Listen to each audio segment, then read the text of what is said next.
Arc 8, Chapter 27, Bastet's Fondalfon. Lamia, Bastet's, I am entrusting this situation to you. Stand firm, even if it means your death. Bastet's, yes, Your Excellency. Please ensure your own safety. That was the last conversation they had ever exchanged. If one were to ask whether their bond was based on a so-called strong connection beyond a mere professional master-servant relationship, the answer would be no. Still, sensing great potential in her intellect and demeanor, using the wisdom he had accumulated over the years, he sought to pave her path, guiding her towards the throne where the emperor ought to sit. Even without having loyalty or passion towards her, their master-servant relationship was genuine. She had not been instructed how to count from 1 to 10. Yet this individual, once she understood 1, she would comprehend 100, and think up 101.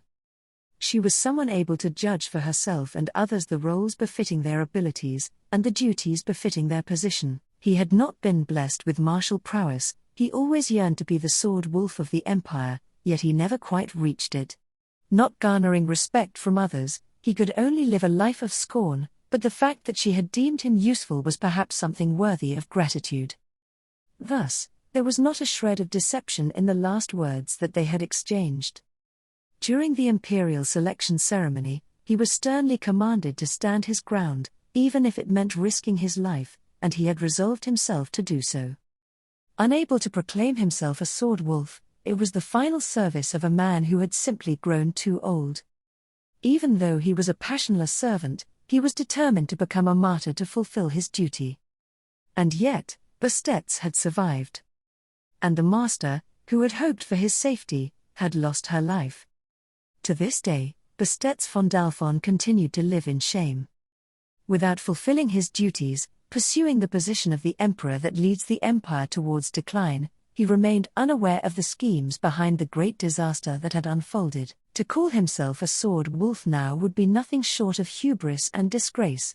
Despite not fulfilling any of the commands given to him, he continued to live in shame. General First Class Ralon, what has come over you? Is this not quite uncharacteristic for someone with a fondness for the Wallachian Imperial family? Or perhaps, you no longer favor me since I was defeated in the Imperial selection ceremony? The same voice emanated from different mouths, and Ralon found himself under the unrelenting gaze of countless golden eyes. Ralon, clad in golden armor of the same color as those eyes, distorted the scars on his face and gritted his molars at the horrifying reality reflected in his eyes. With all his might, he struck a hammering blow with his mace. The blood of the Empire's sword wolf coursed through Goz's veins, screaming in defiance as he struck down Lamia, a respected member of the Imperial family, now deemed an enemy. Torn apart by the soul-crushing pain of his actions, Goz finally grasped the grim truth. The great disaster unquestionably threatened to destroy the Wallachian Empire. Goz, for what purpose? As Goz's teeth ground together in rage, before him stood Lamia, or rather, multiple Lamias tilting their heads in unison. The sight of her cascading orange hair slipping over her slender shoulders fanned the flames of anger within Goz. Goz, why do you allow this imitation? Such blasphemy cannot be. You are making a mockery of Her Excellency Lamia's life. Riding on his surging anger, his voice trembled as the impending tears were seared away by his boiling blood. Goz addressed the countless clones of Lamia before him. However, in response to Goz's heartfelt plea, the Lamias collectively placed the back of their hands to their lips, then playfully said, Lamia, do not misunderstand, General First Class Ralon. This is something I did of my own volition, not something someone else forced upon me. Goz, what, are you Lamia, that which is rather rigid in her thinking? If I can be resurrected after being shattered, then I can certainly resurrect myself back before being shattered. Receptacles can be made endlessly, so all I need to do is dilute the source and fill them all. Once that is intuitively grasped, well, something as dreamlike as this can be achieved, right? Graciously smiling, Lamia Godwin, her pale face painted with a flush of mischief, proudly displayed the many versions of herself, mirroring her wit from when she was alive. Goes, dash dash. Seeing the dreamlike state Lamia described, Goes could not help but inwardly agree. Lamia, endlessly multiplying, blasphemously replicating her own existence. And each one of these Lamias bore the Yang sword, the symbol of the Empire. If this was not a dream, or rather a nightmare, then what was it? Lamia, you know, General First Class Ralon, you cannot shatter dreams in reality. Why not accept that? And perhaps join us on our side. Goes, dash, what do you mean? Lamia, it is not complicated. If you were to die, you would be in the same position as me and the others.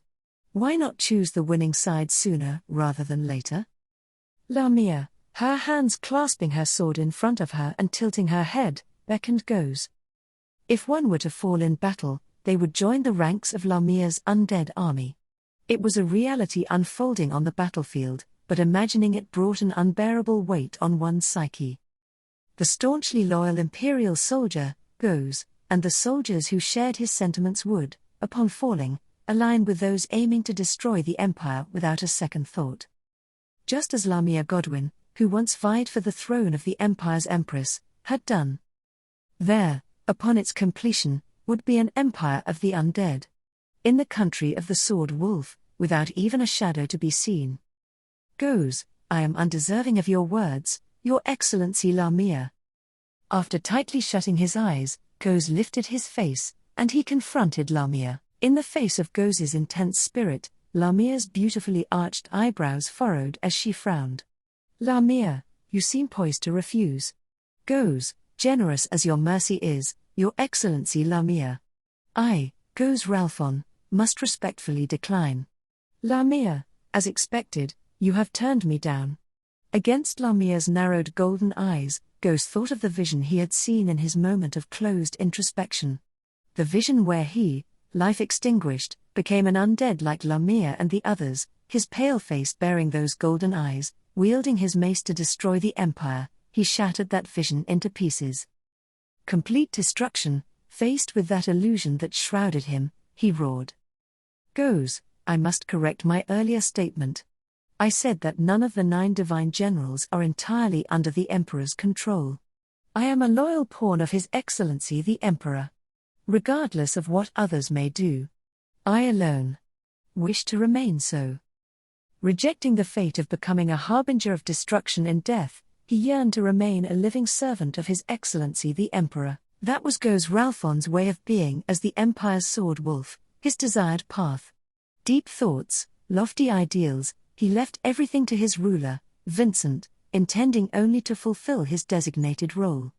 That was to say, Goes, I am the 5th of the 9 divine generals chosen by His Excellency the Emperor Vincent Wallachia. I am Goes Ralon. He raised his golden mace, declaring his stand against the countless Lamias without taking a single step back. The next moment, the multitude of Lamias, brandishing their Yang swords, lunged at Goes, who had so boldly proclaimed this. With a single touch of the sword, the scintillating flame of Wallachia would incinerate a person down to their soul.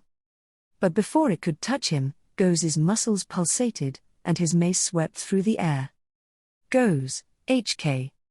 With unwavering intent, Goes's swing struck the side of the attacking Lamia, smashing together about 5 of them in one fell swoop, turning their delicate, porcelain-like bodies to dust. Witnessing this display, the remaining Lamias widened their eyes, their expressions changing. They gazed at the obstinately straightforward sword wolf and smiled cruelly. Lamia, no matter how bravely you roar and rampage, upon your death, you will become my slave, you know. Goes, if it is truly so difficult to resist. Then I shall turn to stone before my life expires. I shall remain undying, to offer my final act of loyalty to His Excellency the Emperor. He swung his mace overhead, poised to ensure none of the gathered Lamias would escape. If the Lamias wielding the Yang swords scattered throughout the coupled dragon carriages, their radiant light might sear the eyes of Vincent. He was determined to prevent that. And for that purpose, the colossal form of the Lion Knight was ever present. In his fury, Goes Ralon raged on. Lamia, it seems like you've steeled quite the valiant resolve, but alas, How unfortunate. At the foremost wagon of the coupled dragon carriages, as it barreled towards its destination, goes Ralphon fiercely held his reason for being, preventing the wheels of the carriages from being stopped. While his ardor was quite considerable, his main desires would not come to fruition. Unfortunately for Goz's desperate attempts to keep the now undead Lamias at bay, they had already reached other parts of the coupled dragon carriages. A matter of course. Even if she multiplied, there was no need for her to multiply in only one place. She was not bound by such limitations. While she would not say that Goz's valiant efforts were in vain, they had little impact. Thus, in a dragon carriage full of those among the Empire's living who played crucial roles, the significance of keeping a formidable force such as Goz Ralphon occupied went without saying. Lamia, unfortunately for you, you are not the one suppressing me, General First Class Ralphon. I am the one subduing you. As Goz fended off against Yang's sword by his lonesome, while hindering his ardor, Lamia glanced into the distance as she headed for one of the center wagons. In the distant sky, there could be seen the figure of a wolfman clashing with a mighty blight dragon, dark as blackened clouds. Lamia, it's outside my calculations that Velgrain is unable to be used, but to successfully keep that one occupied is quite the achievement. Through her narrowed golden eyes, Lamia was able to see just how exceptional the wolfman scene with Velgrain really was. Goz, one of the Empire's 9 generals of the first class, was undoubtedly among the world's mightiest warriors. And that entity, surpassing even Goz, was contending with a being belonging to the world's most powerful lifeform. No, on the contrary, the Blight Dragon was the one who was being overpowered. The only reason why the Blight Dragon had not been completely overcome was because its ability to recover exceeded the damage from the attacks it was suffering. Even when shattered time and time again, the shinobi was not able to finish off the regenerating Blight Dragon. The fact that it could not be killed alone already made it more than enough of an unusual sight. Lamia, but it's unfortunate that the Wolfman will be of no use to us even if he dies. That's a comment I can't overlook. At the sound of light footsteps, followed by a rough voice, Lamia slowly turned around. Looking in the same direction that Lamia was, watching the battle between the Blight Dragon and the Wolfman with a sidelong glance, stood a blond man. No, it was a boy. Lamia gave a small snort, and cast a smile upon the boy. Lamia, considering you have the stench of a foul beast, perhaps, you are half-beast? I don't want to hear that from a woman who reeks of dirt. Nah, it ain't just that. Lamia, dash. Lots of women who all got the same face lined up, for something like that, Nana's more than enough for me. With a firm thud as he clapped his fists together in front of his chest, the caustic words of the half-beast boy caused Lamia, and the other Lamias, to narrow their eyes. The meaning behind the boy's complaint was unclear. But it was apparent that the boy had previously encountered another group of beings that all shared the same form, much like with the Lamias now. Furthermore, I ain't sayin' that my amazing self is all buddy-buddy with that shiny golden oldie there, but he's got a fucking loud voice. So I know that out of all the ones who are attacking here, you're the toughest bastard. Lamia, dash. Indeed, just after the boy bared his fangs and snarled, Lamia could sense a shift in the atmosphere.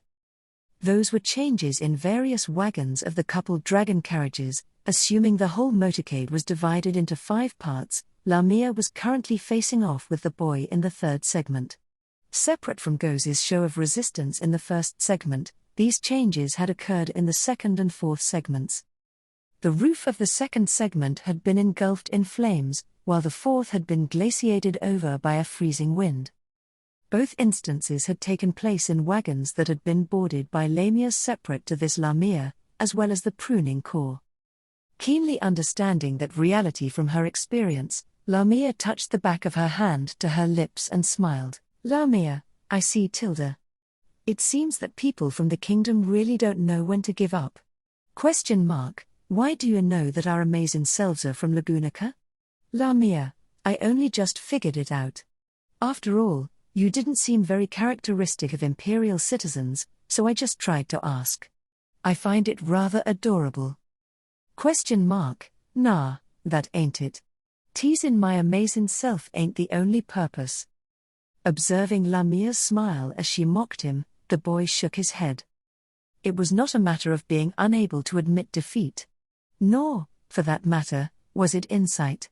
If it had to be put to words, it would be the boy's instincts. It was a primal, innate ability to sniff out the truth. In his mind, the boy had connected the dots between what he had sniffed out and Lamia's earlier words. ? Considering the talk about how you can't use the admirer, your disappointment about where my amazing self's from. Lamia, that's enough chatter.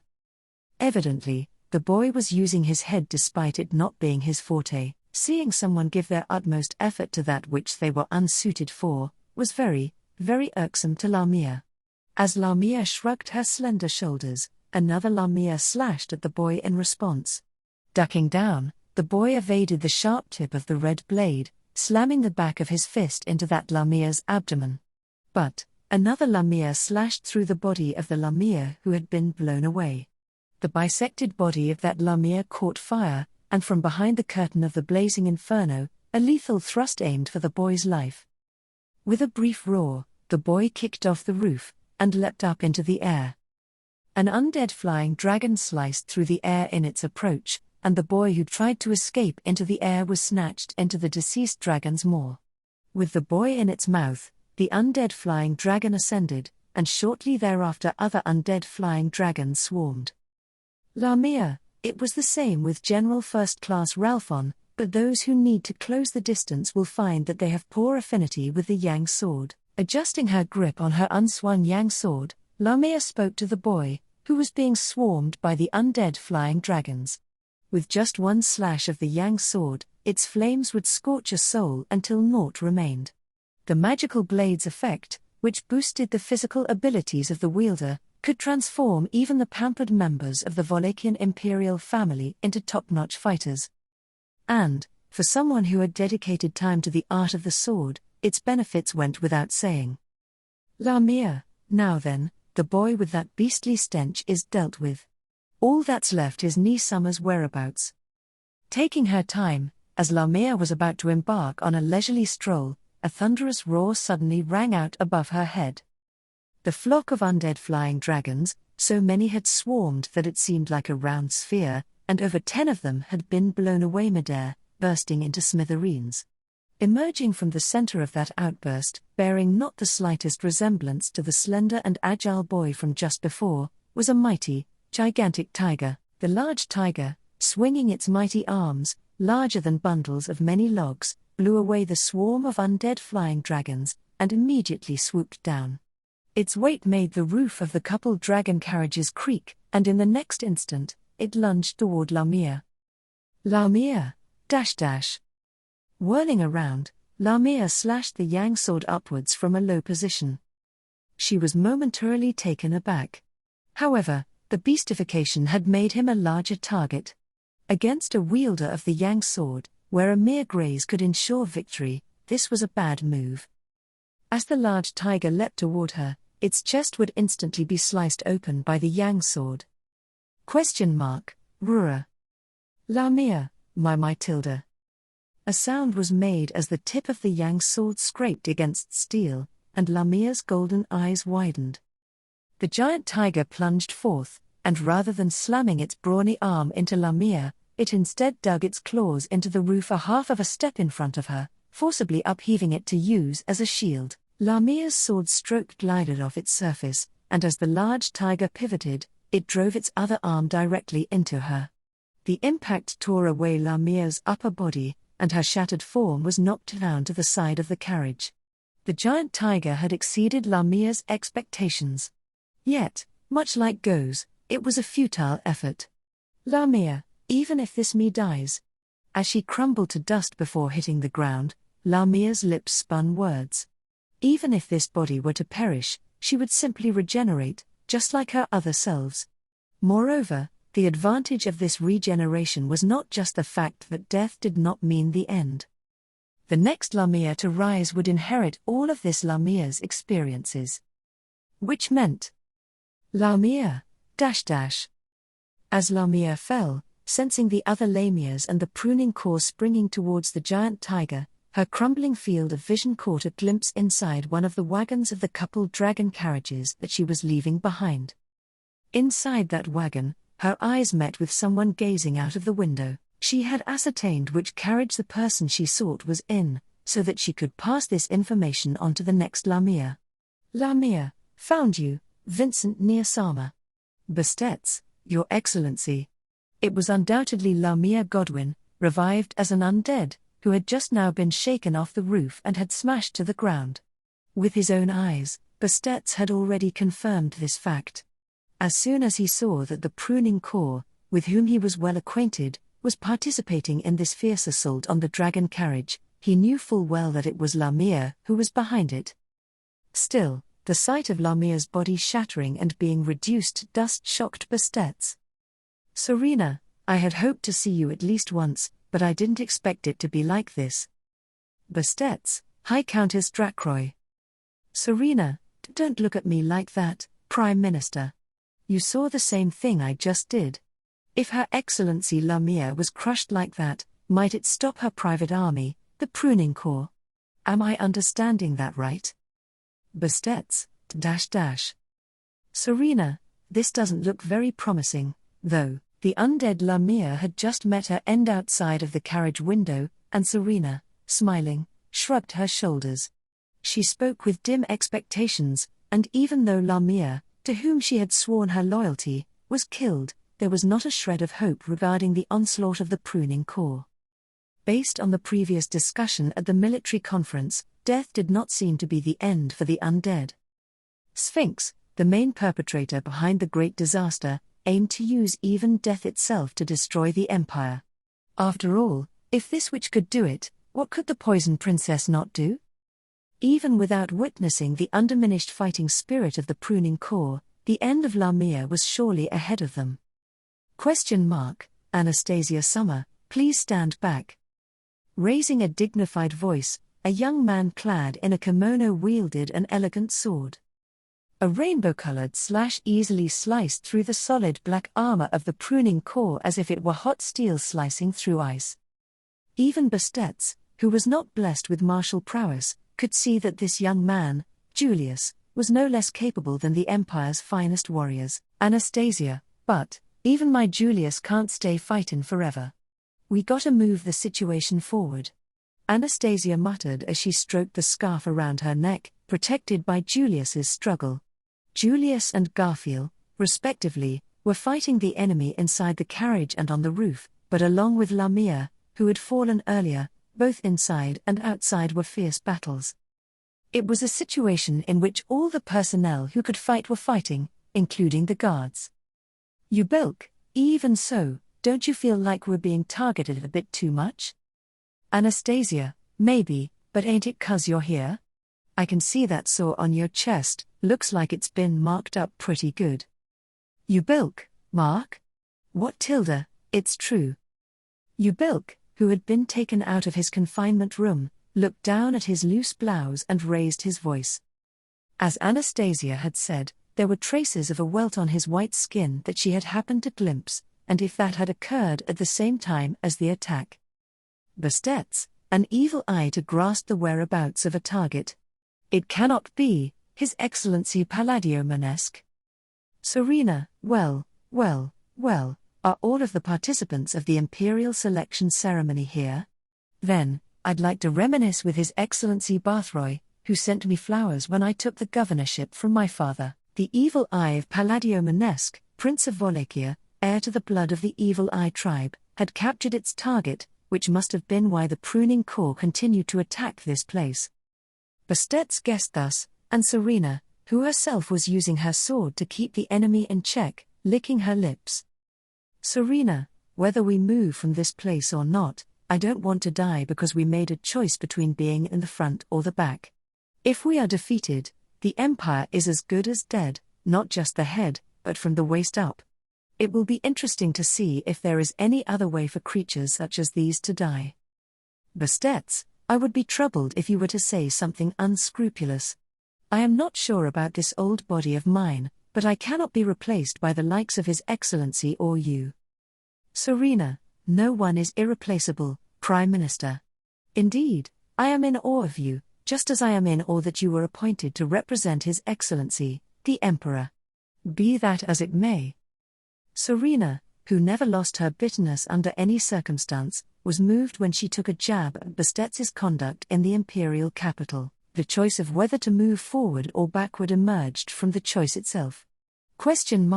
There you are. You've been standing your ground here, huh? Anastasia, Natsuki-kun. Crossing the threshold of the door to the rear carriage, which had already been breached by the pruning core attack, a small silhouette rushed into the carriage where Bastet and his group were. At the sight of the black-haired boy at the head of his group, Anastasia raised her voice in welcome. Those who had just hurriedly arrived were the boy named Natsuki Subaru, and a girl in a dress holding his hand. Following them were a dear girl, a girl with blonde hair, and two young ladies who shared identical features, apart from one having pink hair and the other having blue hair. Julius, Subaru. What happened to Amelia Summer? Subaru, Amelia Tan is fighting hard in the rear section. She's freezing the vehicle to reinforce it so that the enemies can't get in, and if we had stayed, we'd have ended up frozen too. Anastasia, that's quite a high-handed move. But still, it's a win in one. Subaru answered Julius's question, which was asked as he forced an undead back out the window as it was trying to break in. Anastasia batted an eye shut at the frowning boy's response, and then directed her light blue gaze behind him, towards the blonde girl. Girl, AAU.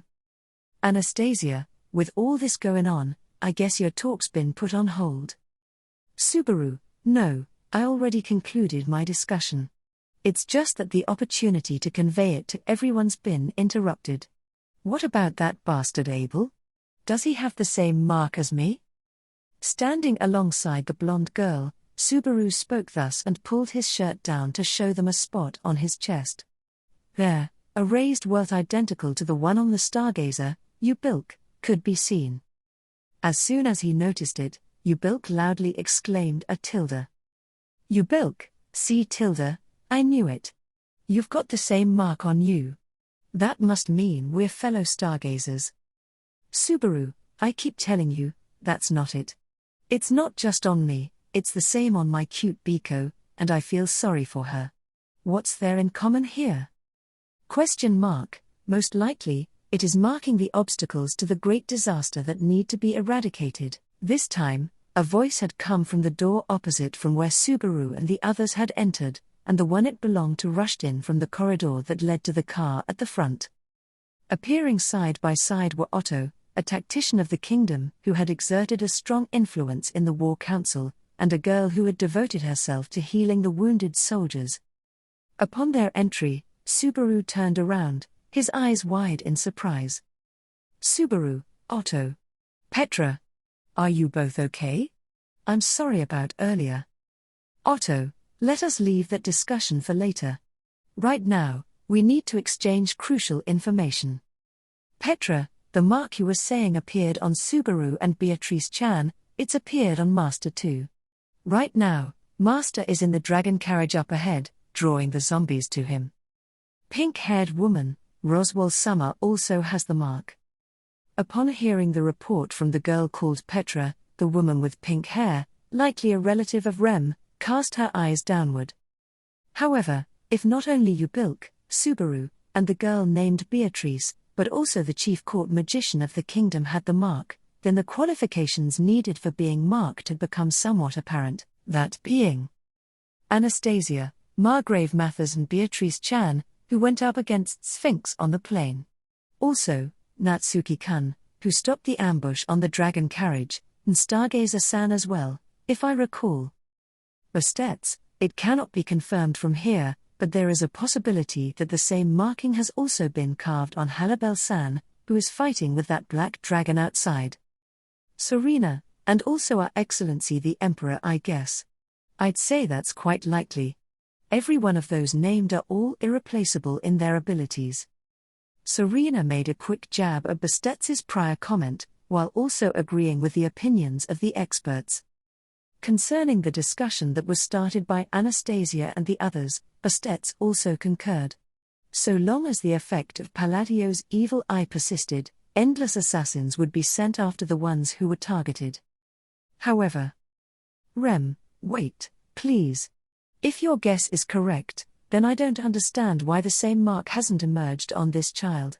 On Spiker-chan, the one who voiced this was Rem, who was holding on to the little girl's shoulders from behind her.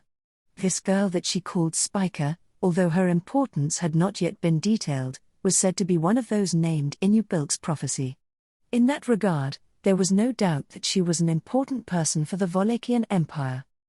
Otto, Spiker, is it? At Rem's appeal, Otto muttered with an emotion that differed from Bastet's and the rest. Upon hearing his muttering, Subaru looked at Otto and, with a serious expression. Subaru, I've decided where I stand. The proof will be in her way of life from here on.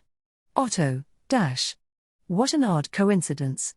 I have just made a decision as to where I stand as well. It would have been impossible for an outsider to guess how many complex emotions were involved in this quiet exchange. Moreover, in the midst of this assault, it was a situation that would need to be put on the back burner. Right now, the top priority should be pink-haired girl. We need to get a move on before Garth, who's howling above our heads, turns into a grilled tiger. Subaru, don't make it sound like he's a grilled chicken.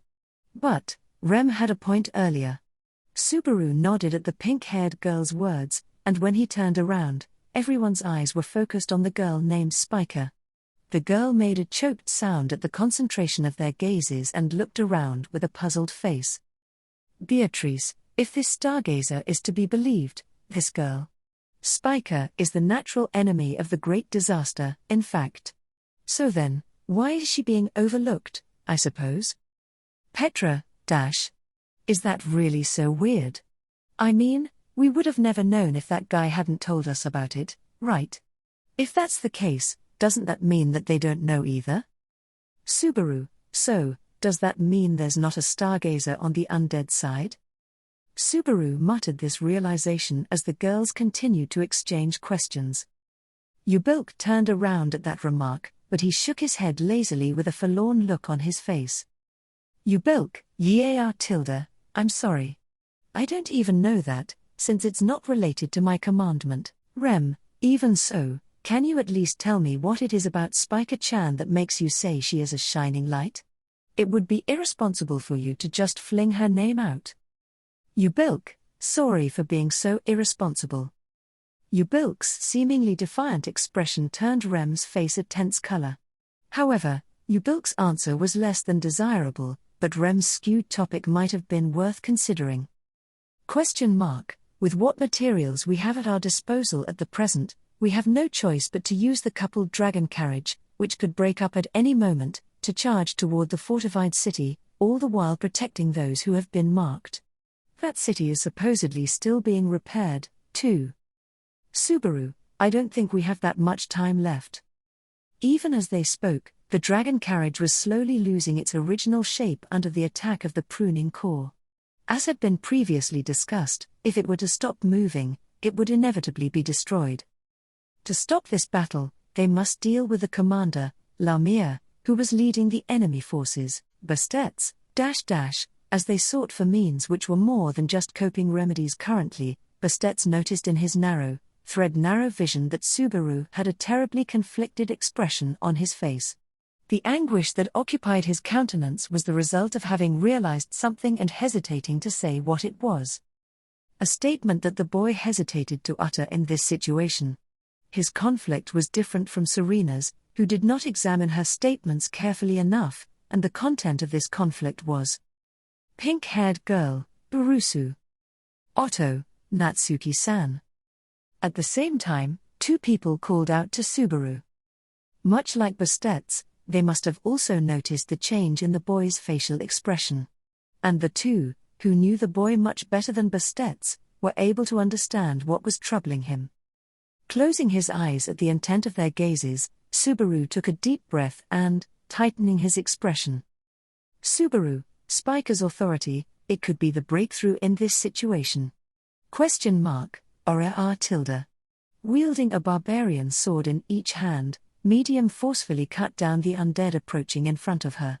As a result of that large swing, her backside was left completely exposed, and another pair of great shears from an undead were about to strike her. However, a slender long sword intervened in its path. Jamal, don't mess with her so lightly, you big fucks. The one who howled and slashed wildly was the one-eyed Imperial soldier who called himself Jamal. Working together with Jamal, Medium was struggling to protect her brother Flop, Jamal's sister Katya, and the self-indulgent Abel from the constant attacks of the undead. Even now, Medium stopped her foe in its tracks with a front kick, cut off its head with a barbarian sword, and turned the undead back to dust. Jamal also severed his foe's knees with his twin swords, skewered its chest, and destroyed it. Jamal, most honorable Empress Consort.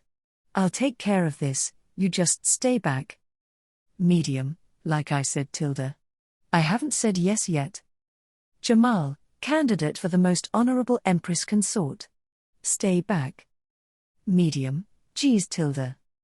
Medium, not accustomed to being treated so respectfully, could not hide her bewilderment. It had been that way ever since the earlier discussion between Flop and Abel.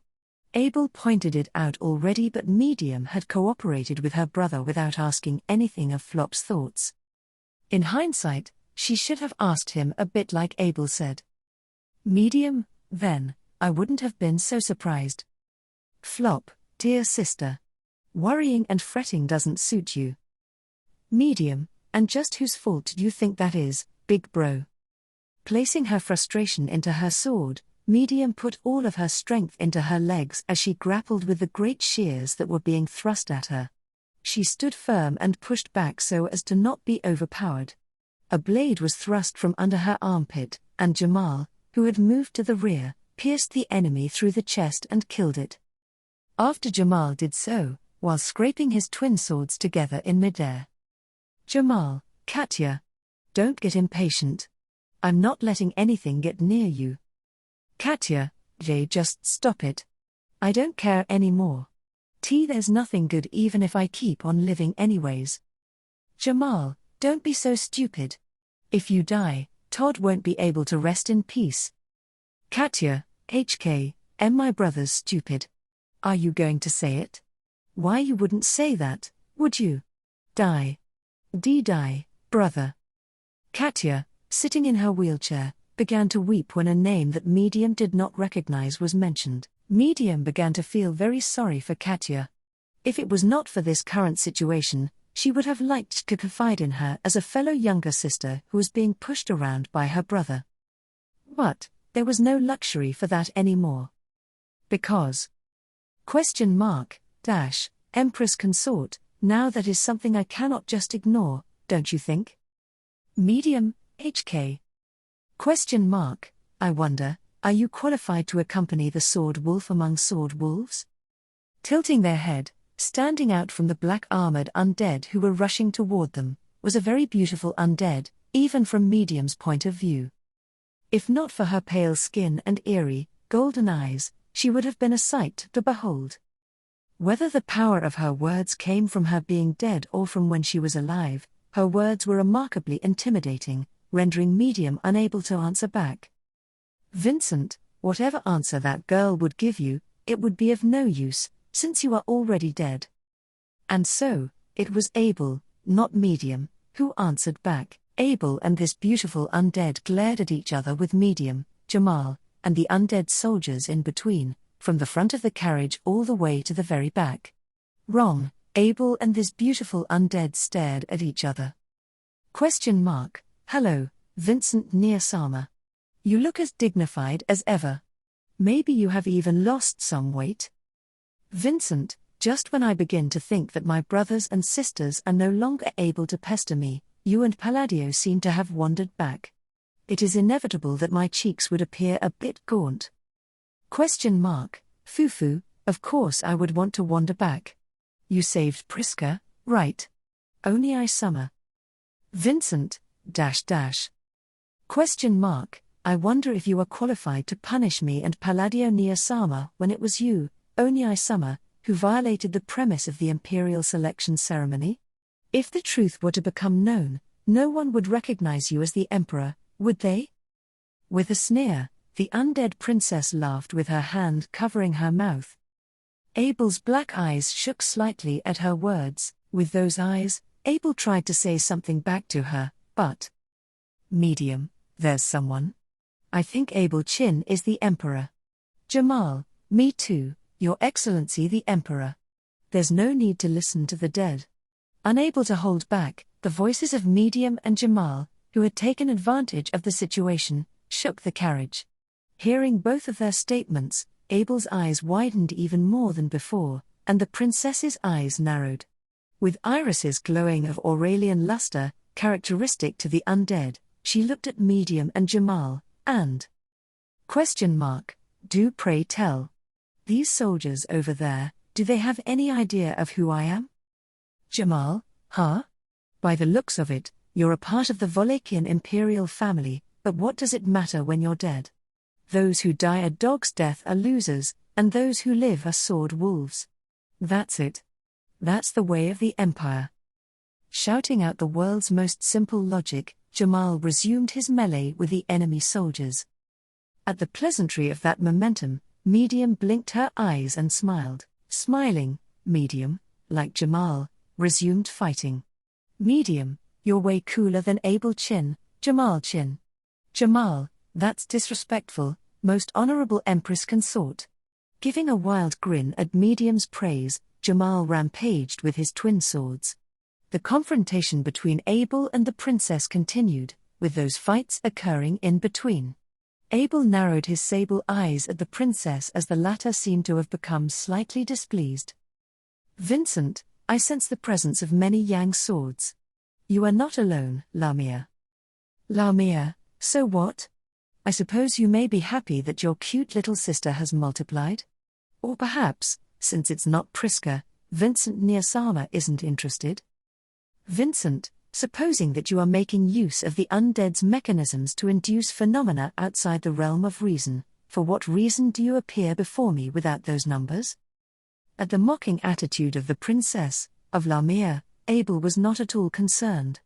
Yet, within Lamia's silence, Abel went ahead and found a clue. With his narrowed sable eyes, Abel gazed at his little sister, who seemed to have been completely changed. Vincent, there is a limit to your numbers. Moreover, the majority of them are being subdued. Goes, Lamia, you say that so calmly, Oniai-sama. If that's true, then General First Class Ralphon's efforts would be worthy of a medal, no. That poor soul, saying that he's fine with being a pawn. Vincent, and hence, I chose him. In a quiet voice, Abel interrupted Lamia. Abel naturally crossed his arms on the spot and took Lamia's gaze and words head-on. Vincent, he is one of the generals that I have selected. It is only natural that he should work to that capacity. After stating so imposingly, Abel continued by calling her name, Lamia. Then, to Lamia, as she looked at him with slightly widened eyes, he spoke. Vincent, I have never once thought of you as an insignificant being. Lamia, .. At the words that were spoken to her, Lamia's expression greatly shifted. Up until then, she had looked nothing but fascinated, very sadistic, and otherwise discontent, but upon hearing Abel's words, the look on her face changed. Her Aurelian eyes widened, and she bit her lip. Lamia, Vincent Wallachia ah. The next moment, the expression that Medium had seen vanished in an unbelievable manner, and a different expression appeared. Her face, in which no real blood flowed, housed a definite indignation, and as her Aurelian irises violently spasmed, she reached into the air and unsheathed her treasured sword, shining a brilliant red. The treasured blade of dazzling radiance in hand, Lamia stepped forth, kicking off the floor, kicking off the wall, slipping through the gap between the undead, she leapt toward Abel. That radiance, as if flames or even light itself were being swung down, brightly illuminated the interior of the carriage filled with undead, and attempted to extinguish Abel in his entirety. Staring at that head-on, the treasured sword swung down toward Abel's nose, medium, Abel chin. Kicking off an undead, medium jumped back, catching the treasured sword with her barbarian sword. After time stood still for a moment, medium's barbarian sword melted, and the treasured sword continued in its trajectory. Jamal, Your Excellency the Emperor. A moment later, Jamal's twin swords went to repel the treasured sword, just as medium had tried. These, too, were engulfed by the treasured sword's radiance, and their blades vanished in an instant. Surmounting the obstacles presented by medium and Jamal, Lamia's sword strike was about to reach Abel. At that rate, Abel's entire body was going to be engulfed by the red light, and medium screamed. It was at that moment. Vincent, ... Just what had happened, no one knew. Neither was it that behind Abel's imposing stance, Flop and Katya had both pulled on Abel's jacket and made him fall on his rear on the spot, nor was it medium, who felt a tremendous pain in her chest at the thought of Abel's death, nor was it Jamal, whose face wore a look of despair at the thought that it was already too late. It was just that right there, as if struck by the wind, Lamia's body collapsed. Lamia, to think you would yet live, you are quite tenacious, Bastet. Say, who won the Imperial selection ceremony? Vincent Nearsama? Or was it Priscilla? Those were the first words she had presented to him upon their reunion. The reunion with his master, whose physical appearance had undergone a radical change. Even after 9 years, when he would close his eyes, he could recall her appearance from back when she had been alive, almost as if it were yesterday. As humans age, events of the distant past tend to become clearer than what has happened the day before. That was why he only needed a single look to understand the abnormality pertaining to his master. Her fractured, pallid skin, and her golden eyes that no longer desired the light, were those of the dead who had consigned their life to oblivion. He had also understood from the initial question she had given him. The clock inside her had stopped ticking. That was right. That was how it should have been. The living and the dead must be kept far apart from each other. Therefore, Bastet's, pruning, CC. He barked out the order, raising his voice to the point that he thought it might tear apart his parched throat. Graced by the divine protection of wind evasion, neither the strong winds that were supposed to batter him nor the violent tremors of the dragon carriage were present, allowing his voice to soar and resound throughout the area. The moment they heard the command, the undead, equipped with great shears in their hands, stopped moving. The pruning corps suddenly halted their movements, and he did not know what to think about that fact. Should he lament it, or should he feel proud? Entrusting their hearts to the poison princess, they were a symbol of fear with cold blood running through their veins. It was Bastet who had reshaped them into such. They had met his expectations in accordance with his goals. And, even after death, their bodies had reacted to the command of Bastet's Fondelphon. Bastet's, time has stopped for the undead. If so, for them, that battle during the Imperial selection ceremony would have just occurred the day before. What is ingrained in their bodies can never lose its color. They had demonstrated the ideal way to follow their master even in death. Lamia, and then? You are only able to subdue my animals for a moment, are you not? Bastet, yes. However, with this, now you are here. Turning around towards the voice behind him, Bastet greeted her in person, alone. With its roof and walls in ruin, the dragon carriage was a mere shadow of its former sublimity. Despite that, on one of the platforms of the carriage that was laden with the Empire's hope, Bastet and Lamia faced off against one another. Confirming that he was visible in the reflection of Lamia's golden eyes, Bastet blew out a breath. Bastet, I have been expecting you, Your Excellency Lamia. Lamia, yes, it seems that way. But, I wonder, why are you here alone? Lamia gave a slight tilt of her head, spreading her arms as her eyes scanned over the empty dragon carriage. Aside from Bastet's, neither Serena nor those of the kingdom were present. He had remained here alone because he had a secret plan to immobilize Lamia as well as the pruning core. As a matter of fact, he had been successful in doing so for the pruning core, even if it would last for only but a moment. Bastet was certain his commands would never take effect ever again, but he knew that his fellow passengers in the dragon carriage were able to utilize the opening he had created with the few seconds of time he bought. With that, Bastet had kept his promise to those who had gone ahead of him.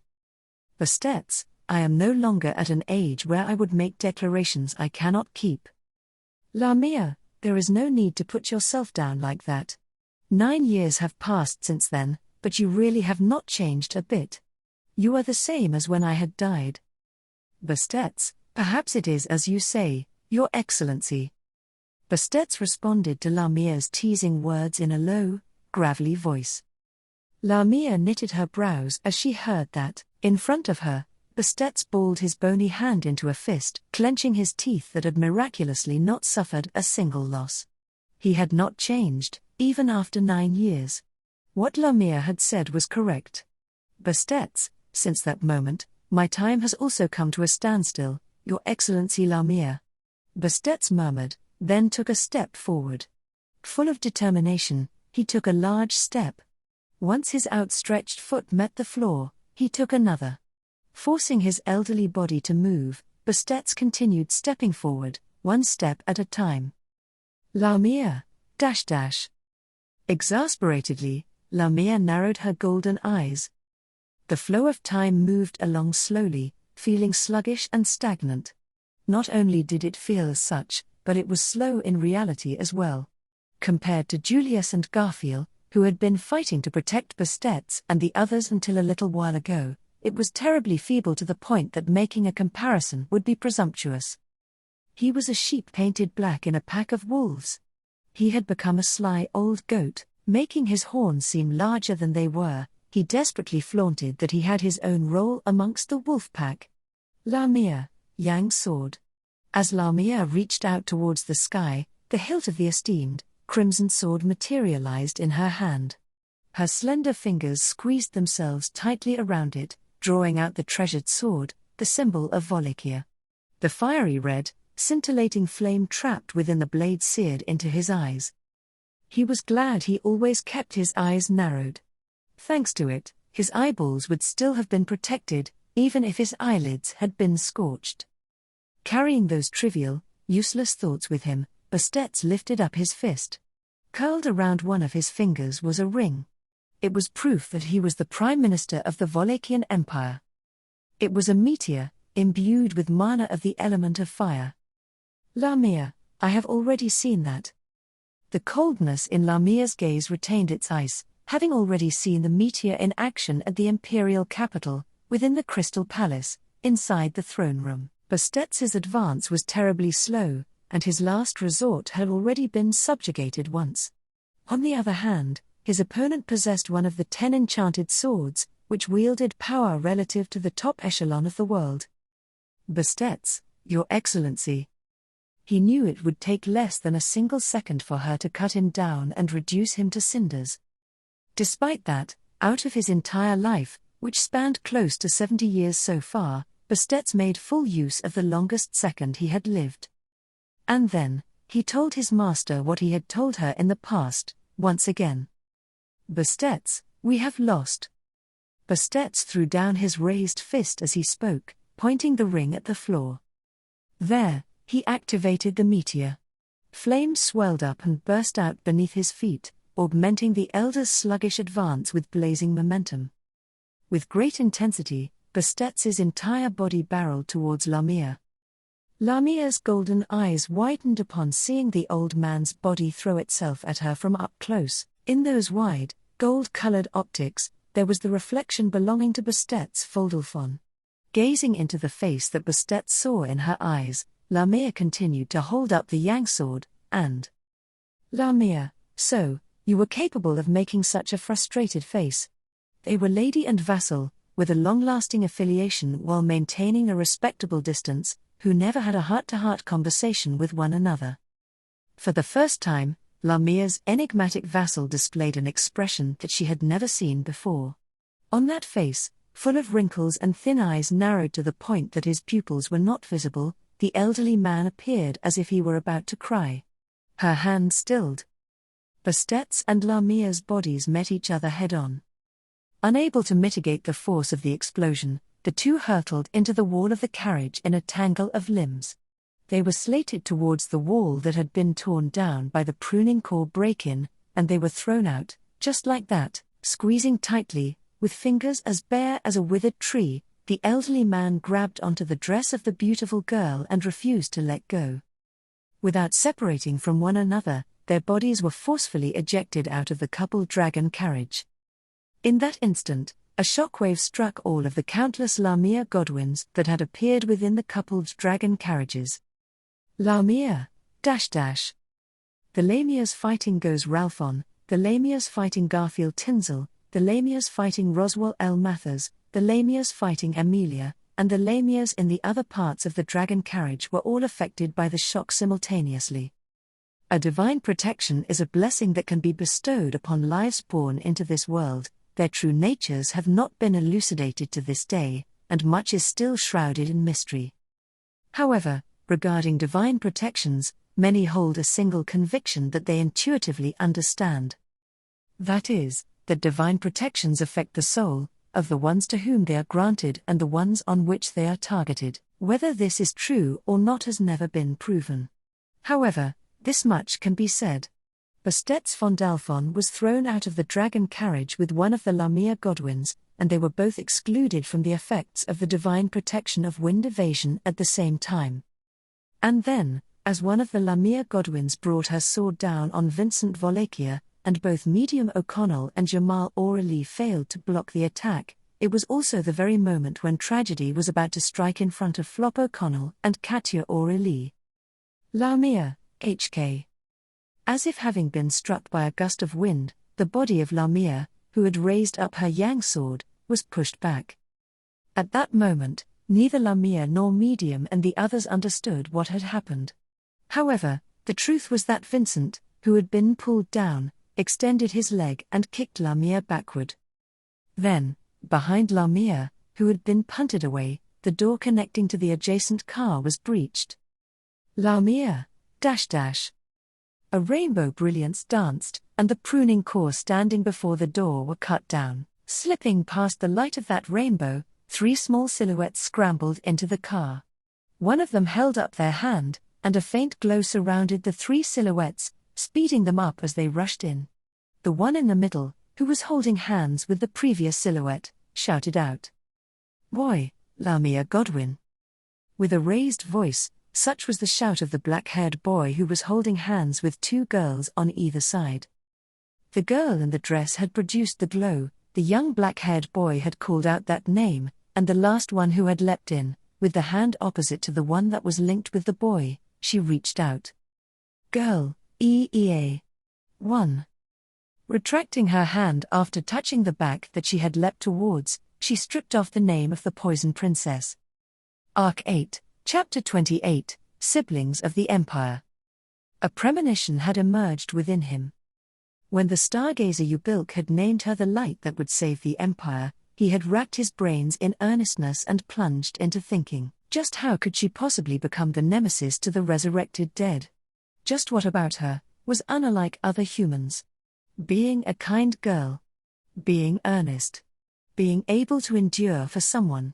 All of that was wonderful, but those conditions applied to others as well. It was not that, but a specialty she alone was endowed with, and no others were. Subaru, the authority of gluttony. Even if she wished to part with her past of having been a sin archbishop, that cross shan't ever let her loose. Subaru had pledged to her that he shan't let her loose from bearing that cross. She had pledged to Subaru that she would not escape bearing that cross. Thus, therein lied hope. Subaru, I have the authority of sloth and greed. The abominable witch cult, the abhorrent sin archbishops. Betelgeuse Romane Conti and Regulus Corneas, the authorities they wielded were now, through many series of events, within the deepest depths of Subaru's. Why had this happened? Repulsed as though they had passed the baton on to him, Subaru did not confront it with gravitas as befit, but that was no longer possible for him. For her, for Subaru who chose her, he must confront it. And so, Subaru, if you are going to choose a life as Spiker, not Louis Arneb, then you should be able to change even the way the authority is used, just as I have. There were two sides to every coin, all tools depended on the way they were used. No, not just tools. Whether a person became good, or was lacquered with evil. It was oneself who drew the final line. There existed circumstances where something of such sort eluded capability. But she had been bestowed the opportunity to do such. Les Battencatos of Gourmet. Roy Alphard of bizarre eating. Louis Arneb of satiation. Wielding the power they were endowed with, ones who became sinners, never to be forgiven by the world. Possessing the same power as them, an atoner who walked the path of indemnifying the world. Subaru, star eating, 1. The inextricably intertwined siblings, who etched an antecedent of evil, the atoner would eat anew their antecedent, the deeds of the sinners who inherited the names of stars. The newborn girl who eclipsed stars, Spiker of star eating. Spiker, EEA. Calling the names of those resurrected in vessels concocted of earth, whose memories were sealed within bugs, the star eating of the girl bestowed with the name of the Alpha Virginis, was activated with her protruding hand, with the touch of her fingers. He knew of an empty place, white, where naught held meaning.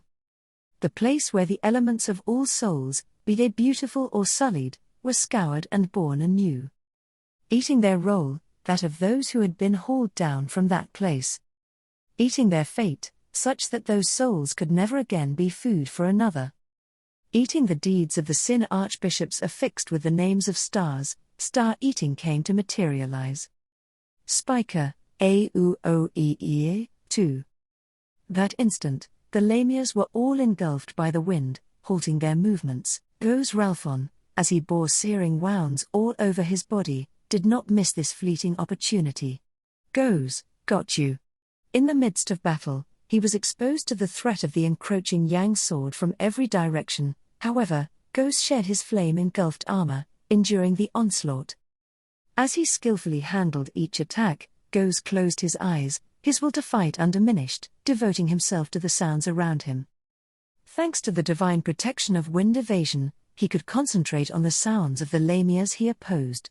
With more than 20 Lamias, and the sound between all of them remaining identical, Goes understood that he was facing a truly formidable foe. But, for all the identical Lamias, their compatibility against Goes was the worst possible. For some unknown reason, all the Lamias had collapsed simultaneously. It must have been Vincent's doing. The Wallachian emperor, to whom Goes swore loyalty, had prepared a means to break the deadlock. Even in such a situation, it was enough to bring Goes to the brink of tears. Holding back his emotions, Goes raised his mace, and twisting the middle of its long handle, he disassembled it into the two parts of the striking head and the shaft. Using the shaft, he struck the striking head with great force. In an instant, the shockwave of sound that erupted crashed against only the collapsed Lamias. Lamia, --. The golden mace wielded by Goes, combining a long spear-like handle with a spherical striking head, was a masterpiece forged exclusively for his use. Weighing as much as 10 men with a single swing, when combined with Goes's Herculean strength and exceptional ears, it realized a technique unattainable for others. Each and every living organism possessed vibrations unique to themselves, and the howl, which could strike one's opponents with those same vibrations in the form of sound, had been attained by Goes.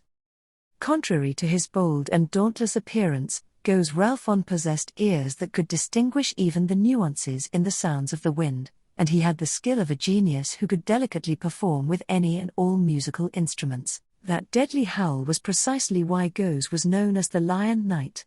Once he had seized her unique vibrations in the heat of battle, Goes's howl assailed Lamia. No, it assailed all the Lamias, causing the cracks within each of them to grow, shattering the undead princesses. The same events transpired in various carriages separate to Goes's battlefield. Deeming flames to be ineffective against the Yang sword, and instead confronted Lamia and the pruning core with blades of wind and landslides of earth, was Roswell. Using the immense strength from his beastification, his beastly claws ferociously tearing through Lamia, the pruning core, and even the dragon carriage itself, was Garfield. Reinforcing the dragon carriages with ice as they were destroyed one after the other, slipping past the group of ice sculptures he had created to take on the pruning core, and battling with the Lamias, was Amelia. Everyone aboard the coupled dragon carriages did not overlook the moments of opportunity that had been created in an unexpected way. They did not overlook the fleeting instants, believing that someone, even if they did not know who, would create such a moment. With the radiant Yang sword in hand, the Lamia Godwins were shattered one after the other. Lamia, HK. Spiker, OO. Clenching down on her molars, Lamia spun her body around, and slammed her long legs against the girl who had touched her back, Spiker. Receiving Lamia's kick, Spiker's body was violently blown away. Subaru, who had been holding Spiker's hand, and Beatrice flew an excessive amount together. There was a reason for that other than simply the strength of Lamia's legs. Due to the effects of Beatrice's mirac, the gravity applied to Subaru and the other two had decreased as much as possible, and they had become as light as ping-pong balls. Subaru, oh. Julius, on it. Slipping under Subaru and the others who had been sent flying, Julius stepped towards Lamia. Tearing through the dust of the pruning core, which he had cut down, the thrust of the knight's sword, clad in rainbow as it was unleashed upon Lamia. Housing an aurora, Julius's sword thrust even cut through the great shears of the powerful soldiers, as if they were pudding. However, the Yang sword held by Lamia released a light and heat more intense than the brilliant rainbow of Julius's sword, and halted the blow from the thrusting attack head-on. As light erupted upon the clash of sword on sword, Julius and Lamia both repelled each other. Both parties counterattacked immediately, and the next sword fight did not begin. Lamia, even in the Imperial selection ceremony, you never once did things by your own hand, now did you? Vincent, yes, that is correct. Loosening her lips, Lamia muttered those words like a sigh. Responding to that was Abel, who stood directly behind her. In Abel's hand was gripped a half-melted barbarian sword, and although the blade had become short and dull, it still was able to pierce through Lamia's back. Lamia, at long last, you finally feel inclined to use your own hands to kill your blood-related sibling. An undead's weak point was neither their heart, nor their cranium. Operating within the vessels of earth, were the core bugs discovered by Beatrice and Roswell. As long as that remained intact, the activity of an undead would not come to a halt. However, the Yang sword, its red blade pointed to the floor, was dropped with a swaying motion. Before the tip of the falling Yang sword could pierce the floor, it vanished as if it was swallowed by the air. And the reason why Lamia had let it fall was because the tips of her fingers had crumbled, and thus she was no longer able to hold a sword. Lamia, .. Twisting her body, with the barbarian sword still skewered through her body, Lamia shook free from Abel's hand. Taking tottering steps, her dying body was such that it seemed like anybody could take a weapon and cause her to fully crumble to pieces with just a single strike. In fact, Jamal swung his melted twin swords around, displaying his intent to slash at her, but Abel held him back by reaching his arm out. Then, gasping very feeble breaths, Lamia looked back at Abel, and Lamia, it seems that neither father, nor Balleroy nor Osama, have come back. After all, those two were satisfied. Vincent, Lamia. Those brief words left behind by Lamia had caused Abel's sable eyes to waver. Seeing that single reaction, Lamia narrowed her lifeless Aurelian eyes, and her cracked face of pallid hue contorted into a smile. It was an awfully devilish smile. Lamia, General First Class to Meglith. Immediately after, Lamia's expression changed, and she called out a name with a shrill voice. It was not a name that was known to Subaru, but for several of the people currently present, that name held immense significance. Of course, that also went for the very person whose name was called out. Julius, Al-Clauseria. With an instantaneous reaction, it was Julius who briskly painted an aurora of rainbow. Springing the tip of his readied sword up, Julius borrowed the power of his spirits and created a barrier of intense light. Thanks to Julius's quick judgment, the lives of everyone in the carriage had been saved. But at the same time, since the aurora, laid out in order to protect them, had hindered their mobilization, they were slow on the next move. Responding to Lamia's call, a bullet of light had come from the side of the coupled dragon carriages and perforated the wagon. The bullet-like object had blown away the wall of the dragon carriage, and the aurora had prevented it from shooting out the people inside. However, a light orb that had not been stopped was able to tear off the roof, and it fully exposed the inside of the carriage.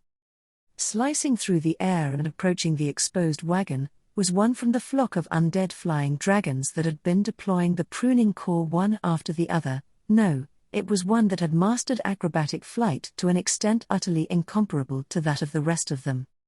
Clad in a fierce wind, that dark, undead flying dragon swooped down upon the dragon carriage, and snatched up Lamia. Having dropped the yang sword, Lamia's arm had already been reduced back to its shoulder, and she was swept up into the air, sat astride the undead flying dragon. The undead who had performed that act was Julius, Balleroy Dono, Vincent, Balleroy, Flop, Balleroy.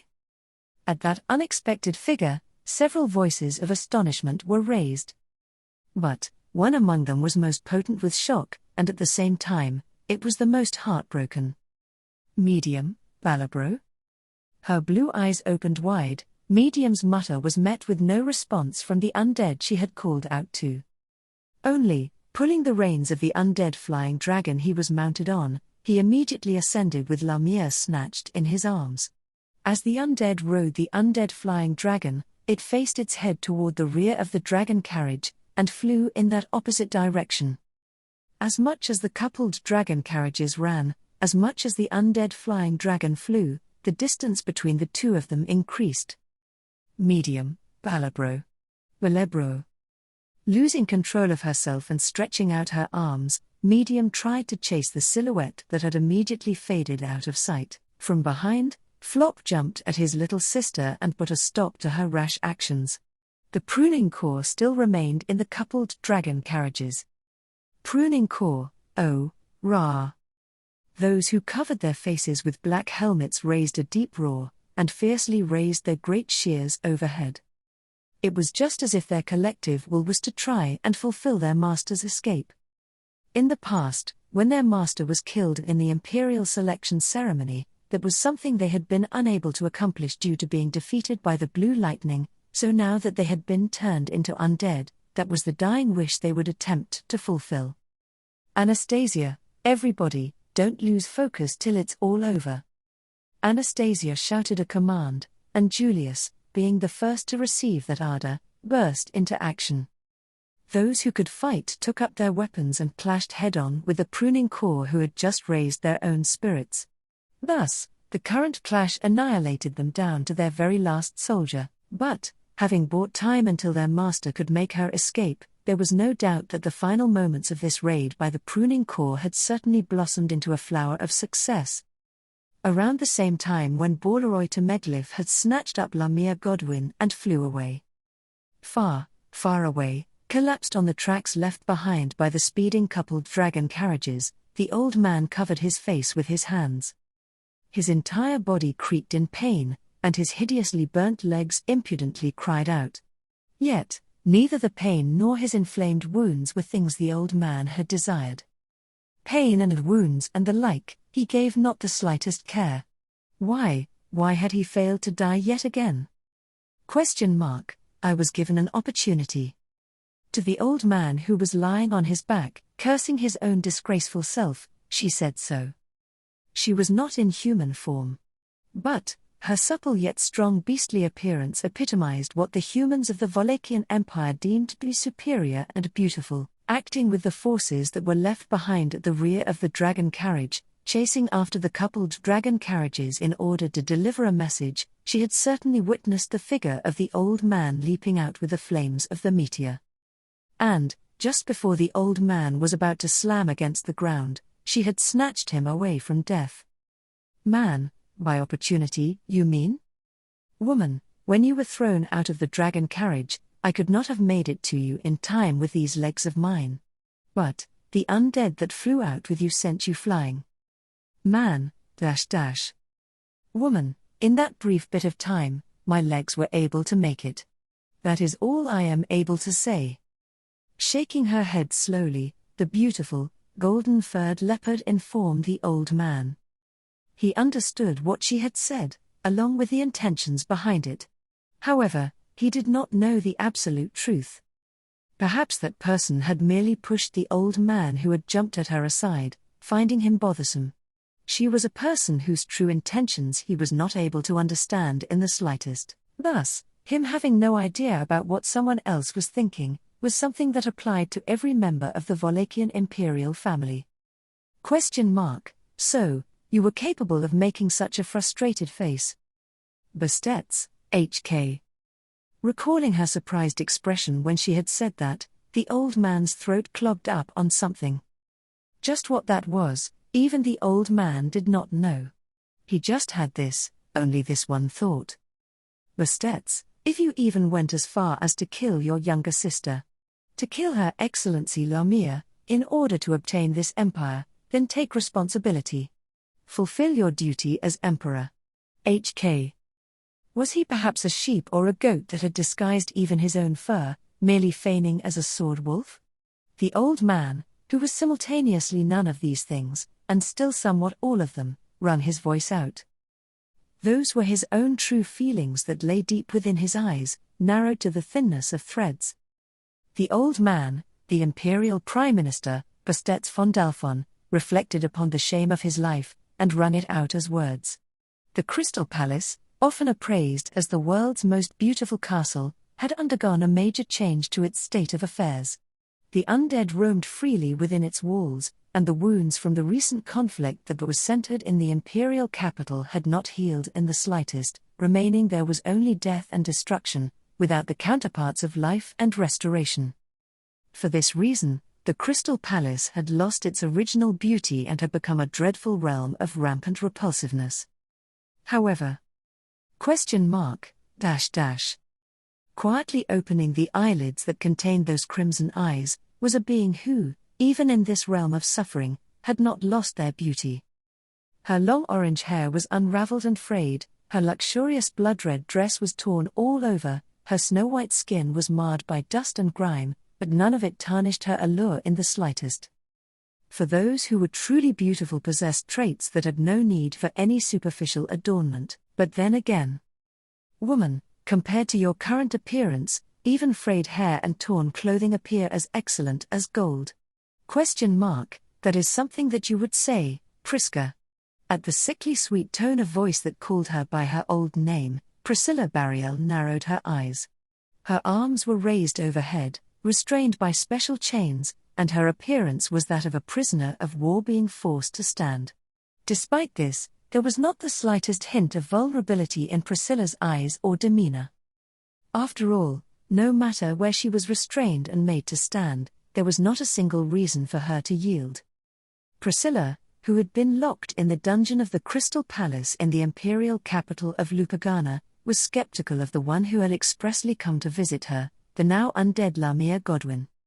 She appeared to be of the same age as when she had died 9 years ago, and while she possessed the skin and eyes that were characteristic of the undead, her alluring presence that had earned her the name of the Poison Princess was very much intact. With her dress in tatters and half her body destroyed, she was now but a mere shadow of her former self.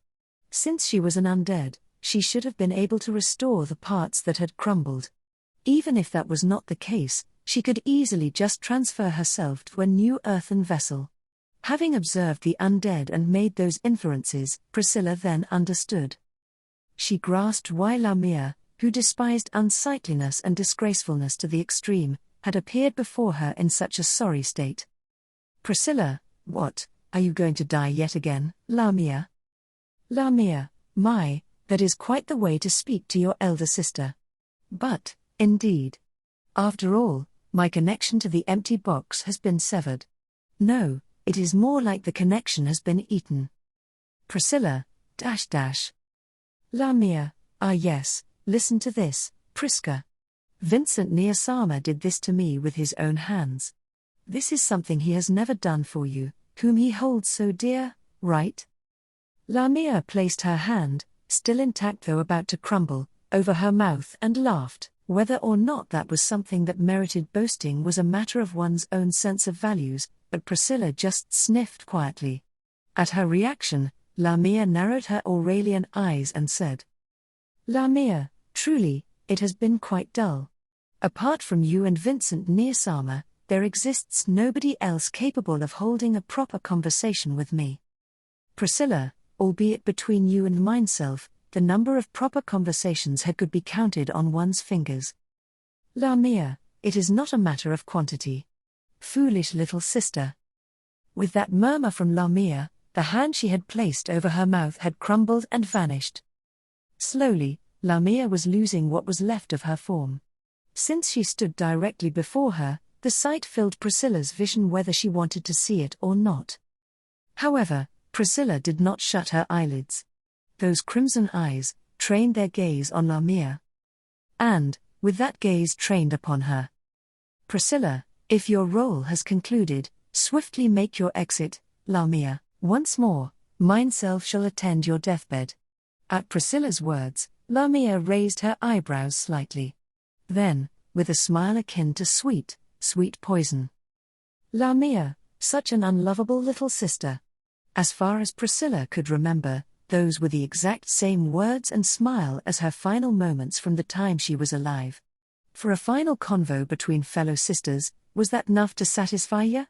To Priscilla, who had just witnessed the end of Lamia, the light-hearted voice of a man called out from somewhere. Turning her face in the direction of the faint footsteps, she met eyes with the undead who had descended the dungeon staircase, wearing a dauntless expression. Golden brilliance looming within black, he possessed eyes shared by all undead. However, just like Lamia, the atmosphere he exuded set him apart from the other undead of poor craftsmanship. Priscilla, so it was you? That is, the one who brought Lamia back to the palace? ? She sure was a tough cookie, now wasn't she? With her body in such a state, she came down to the basement all on her own, as expected of a noble Walachian princess. As an Imperial citizen myself, it makes me rather proud. Priscilla, for a rebel who turned his fangs on the Emperor, those words are plenty shameless. ? I ain't got any ground to stand on if you say that to me, but if it's in the sense of being a rogue to the Empire, there ain't much of a difference between myself and m'lady. With such a manner of speaking, the standing figure stepped forth out of the darkness. The person's form clearly entering her vision, Priscilla confirmed the guess she had made based on voice alone. The name of this undead was Balleroy to Meglith, a former member of the Empire's 9 divine generals. And in the past, he was an acquaintance of Priscilla's during the times when she had still been in the Empire. That was when Priscilla had been the wife of an Imperial mid-class count, her first husband. Nonetheless, this was not a case of the living and the dead renewing an old friendship from bygone days. Priscilla, what business have you? 'Tis impossible to think your foolish question earlier was the whole purpose. Balleroy, of course, ascertaining the last moments of Her Excellency Lamia was part of my job. But, I've also brought a meal for m'lady. While saying that, Balleroy raised a silver platter that he had been hiding behind his back. With a similar silver lid resting on top, it adhered to the formalities one would see in a restaurant, but as Priscilla narrowed her crimson eyes. Priscilla, needless. Balleroy, well now, that goes without saying. After all, we're all dead, right? Since we ain't got the need for food, it's unthinkable that we'd have food for living people like m'lady.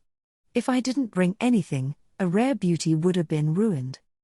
The color of his skin bereft of life, Balleroy smiled as he lifted the lid off the meal.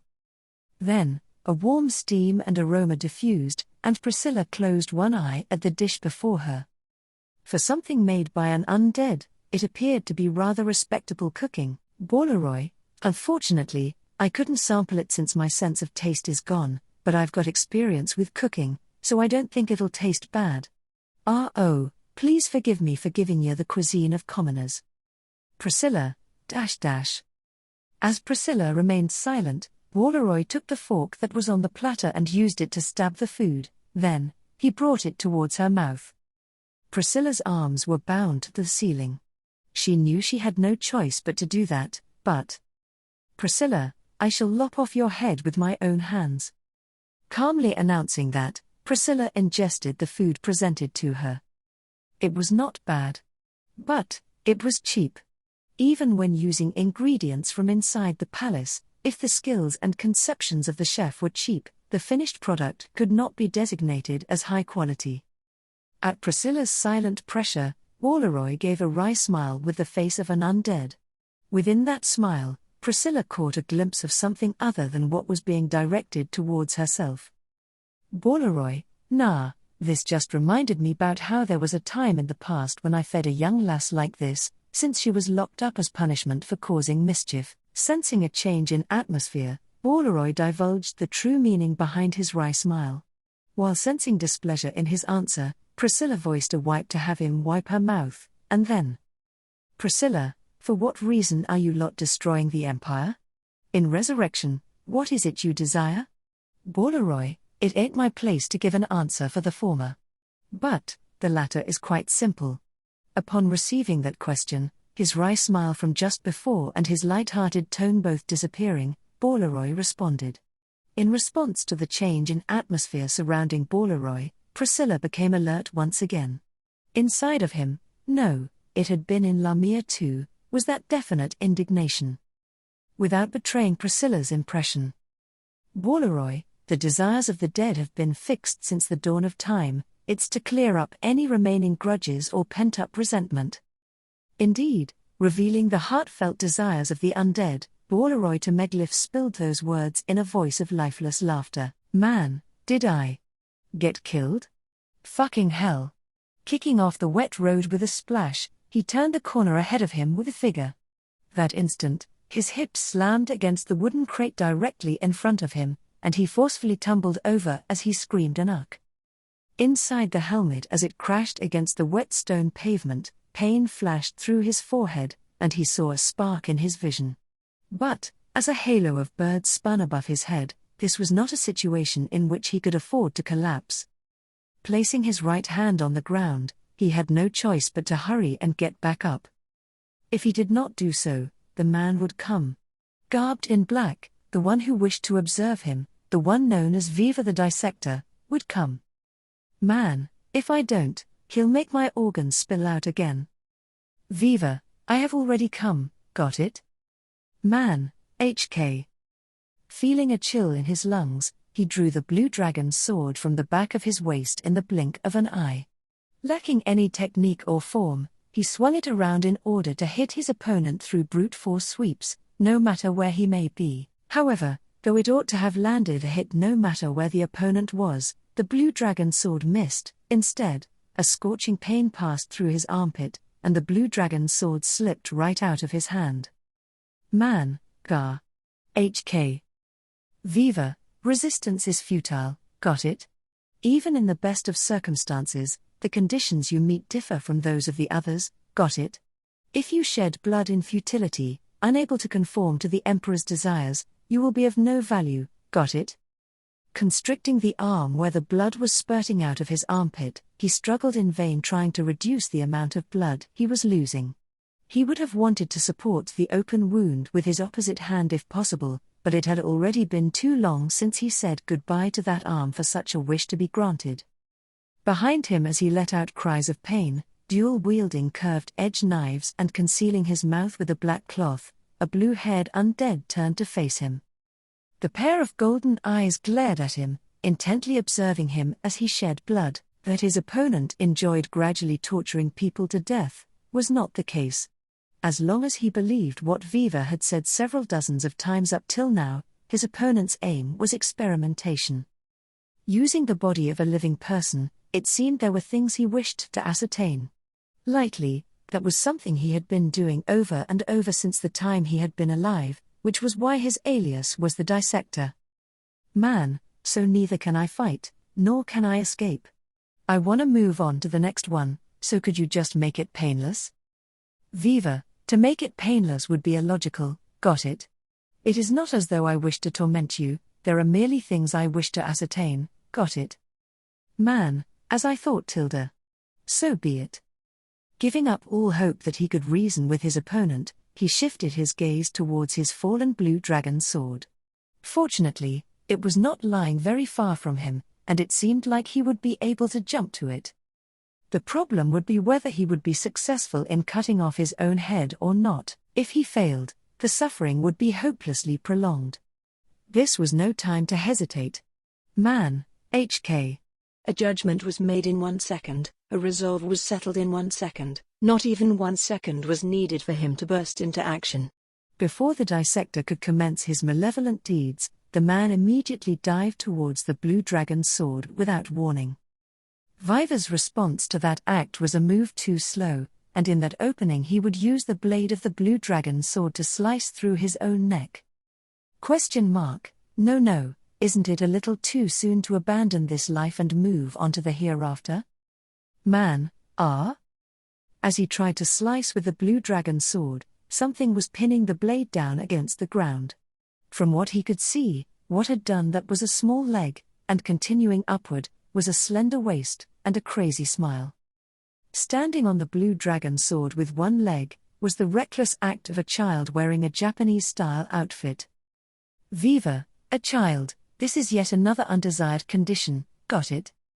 Upon the entry of that child, Viva spun the 2 knives in his hands and, without a shred of hesitation, attempted to drive the same attack that had gouged the man's armpit into the vitals of the child. It was the most horrible routine of rendering the arms and legs useless, then proceeding to perform an inspection on the internal organs.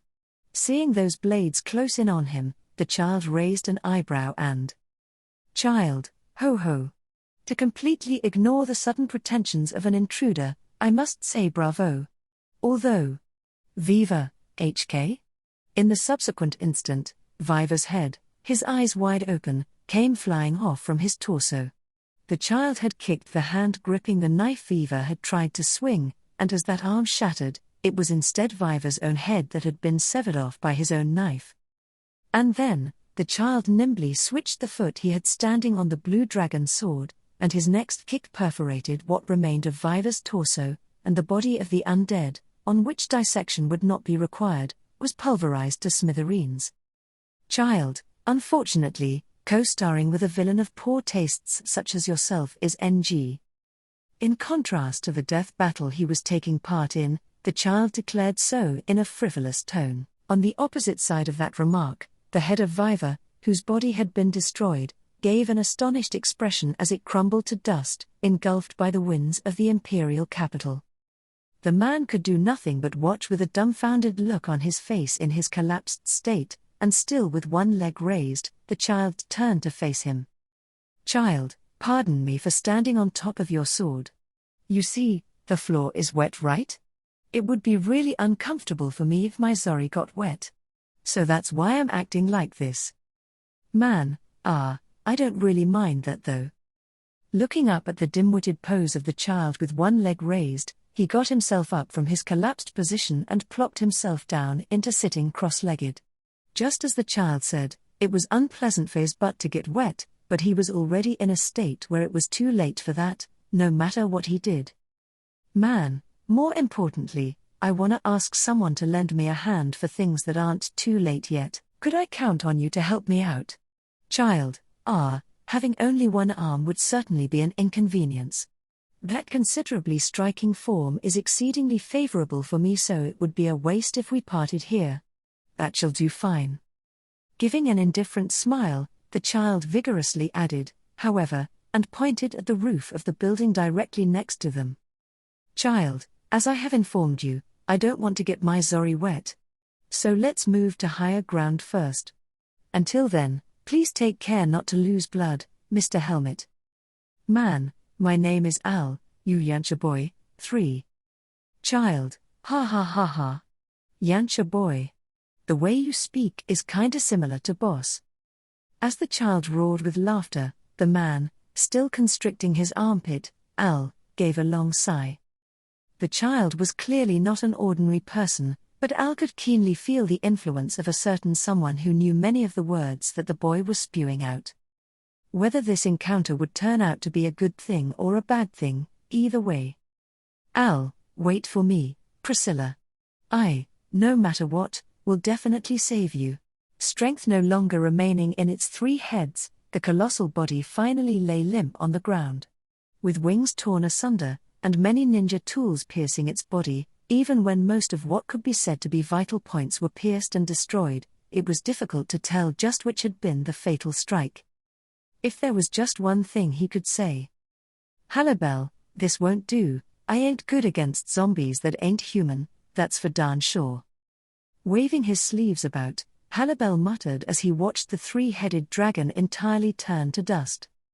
The 3 additional bodies that had split off from himself also disappeared, and he took a lengthy breath from the exhaustion.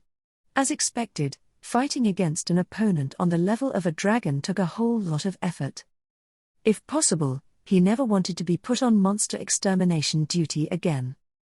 Halibel, though that may be so, Lil Anna and the rest of them said something like the same girl could keep becoming a zombie. If that was true, it was also quite possible that the 3-headed he had just defeated would reappear. Next time, Halibel would probably win again, but he was unsure if they would be in an environment where people nearby would not get dragged into the fight. Moreover, he would feel uneasy as a hired guard if his hands were busy during that occasion. Julius was also quite competent by Anastasia's side, but Halibel seems like he ain't up to my level. Cracking the joints in his neck, he set fire to the kiseru which he had not smoked during the battle, and inhaled its fumes. From there, after ascertaining that the 3-headed's body had fully disappeared, he turned around in search of the coupled dragon carriages, which had left him behind as they ran far, far away into the distance. And then Halibel, golly, after working so dang hard, I kinda want some candy. Oops, I'd die if I were to eat candy. While grumbling those words, he began to chase after the tracks left behind by the dragon carriages as they continued into the distance. Arc 8, Chapter 29, Did Not Want to Love. Standing atop a hill, the man gazed out toward the distant horizon. The sun had already long since set, and the poor village, lacking in light sources, was no match for the dead of night. All the more so, with many of the male laborers injured and with fewer bonfires than usual, the sight of a man standing in the darkness seemed very strange to the girl's eyes. Bandits had been raiding villages in the vicinity, and her hometown bore the brunt of the raids, having just suffered major losses such as livestock, food, and the men becoming injured. But even so, it was a silver lining of a dark cloud that the village had not perished, and the person atop the hill could also be said to be one part of that good fortune. When the bandits had attacked the village, the men who resisted were killed or wounded, and the women and children were captured one after another. As the girl was facing the possibility of being sold, or of going through something even worse, appearing there were soldiers who had been dispatched from the capital, including the man atop the hill. They surrounded the bandits in the blink of an eye, and annihilated them with little resistance. Afterward, they were stationed near the village to help protect and rebuild it, responding rapidly, and the village obtained a more sturdy fence than it had before it had fallen victim to the bandits. If the injuries of the men healed, the village would be secure for the time being. Like the grown-up women, the young girl was busy bustling about, tending to the wounded, serving food to the soldiers, and taking care of the village's children. On her way home, after she had finished working, she spotted the man atop the hill. Man, -- The sight of the man, silent, staring into the darkness of night, could be described as comical. Deeds akin to staring into the darkness, where there was likely nothing to be seen, were the height of futility. The value of acts that did not lead to results was not recognized, such was the harsh way of the empire. However, the man did not look comical to the eyes of the young girl. The man looked into the distance with undivided attention, as if he were trying to ascertain something that the others could not see. And what happened next was because she was irresistibly curious about what exactly he was trying to see. Girl, Would it not be more comforting to count the stars in the sky than to look out into the darkness? The next thing she knew, she called out to the man's back. The man turned around with a slight surprise in his eyes, which made her somewhat proud. This encounter between a girl and a king would become a fairy tale that would go on to be recounted for a very, very long time. That reunion was something that could not have been foreseen. Perhaps it ought to be called a cruel twist of fate, or a strange stroke of chance. In the midst of the unprecedented peril that had befallen the Wallachian Empire, the full face of the great disaster had become known by almost everyone simultaneously. The march of the undead, risen from the grave, had plunged all the living into the midst of mayhem. However, there were those who experienced that inevitable plunge into mayhem and managed to crawl out of it. Regardless of the physical degree of strength, they could rise as beings of immense mental and spiritual strength. In the eyes of mediocre and ordinary people, they were perceived as heroes and exceptional beings. Often, such formidable individuals were also physically strong, but their actions significantly influenced the fate of the imperial capital either way. The horrid surprise attack on the living, the strike of the great disaster, had resulted in casualties below what was initially expected. But that did not mean it was the best outcome, even if it signified the valiant efforts of the living. That was because, at the outset of the initial mayhem, individuals who should have rightfully been counted among the exceptionals were engulfed by the initial ambush much quicker than they could rise above it. NGH. A faint breath escaped from the lips, and consciousness gently drifted towards awakening. The eyelids, framed by long lashes, quivered. Like the sun that fears the dawn, the eyes slowly began to reflect the world. Once, twice, the blue eyes blinked. In an instant, the ephemeral dream burst, and consciousness firmly settled into reality. HK. Hastily sitting up on the spot, the sight that was reflected in those eyes was an unfamiliar place. The room had a high ceiling, and both the materials of the walls and floors, along with the craftsmanship, were top-notch. Fine furnishings adorned the luxurious room, giving it an air of nobility at a glance. The fact that they were lying on a soft bed in this spacious room only added to their realization, and the realization itself was peculiar. It was a fact that, when compared with the memories that immediately preceded it, this was extremely unnatural. I should have been participating in the battle for the imperial capital. They reflected upon themselves that way. Instantly, they recalled a world where both heaven and earth were painted with crimson, along with the memory of working hard together with their miraculously reunited daughter to try and comfort a weeping child. Quite literally, it was a situation in which their hands were burning, but the attempt itself should have been successful. However, they had found themselves in such a place. It was far too incomprehensible. My kimono. After thinking that far, they belatedly noticed the unfamiliar sensation of the touch of their own hand resting on their chest. Looking down at their own body in the bed, the attire adorning their limbs was not their familiar kimono, but a blue dress made with fabric of the highest quality, which also exuded an air of luxury. Their tied-up hair was now undone, and it seemed that both their hair ornaments and earrings had been removed. All of those items were irreplaceable to themselves, and were things that they would have never parted ways with, even while conscious. Hast thou awoken, O star of mine? Just as they were about to leave the bed in search of their lost ornaments, they heard that voice. The voice, which unexpectedly struck their eardrums, stole every bit of their brain's activity without exaggeration. The voice was uttered from the entrance of the room, which was adorned with elegant and dazzling furnishings that were captivating enough to seize one's gaze. However, none of that entered their vision whatsoever. As if their ears had been ensnared, as if their heart had been ensnared, their consciousness was drawn in that direction. For them, for Yona Miss Higya, that was unavoidable. Yona, With eyes wide open, Yona, still on the bed, was fixated on the figure standing at the entrance. There stood a petite figure. They were significantly shorter than Yona, who was already tall for a woman, and their slender frame gave the impression of a child. However, He was a handsome man with sharp facial features. His hair, a shade of green that neared black, reached down to his shoulders, and the unhealthy deep shades around his eyes that suggested displeasure seemed to vividly reflect his unfriendly personality. However, Yona knew that in reality, it was just that people feared him, and he did not try to keep people at a distance. In fact, he had not tried to distance himself from her.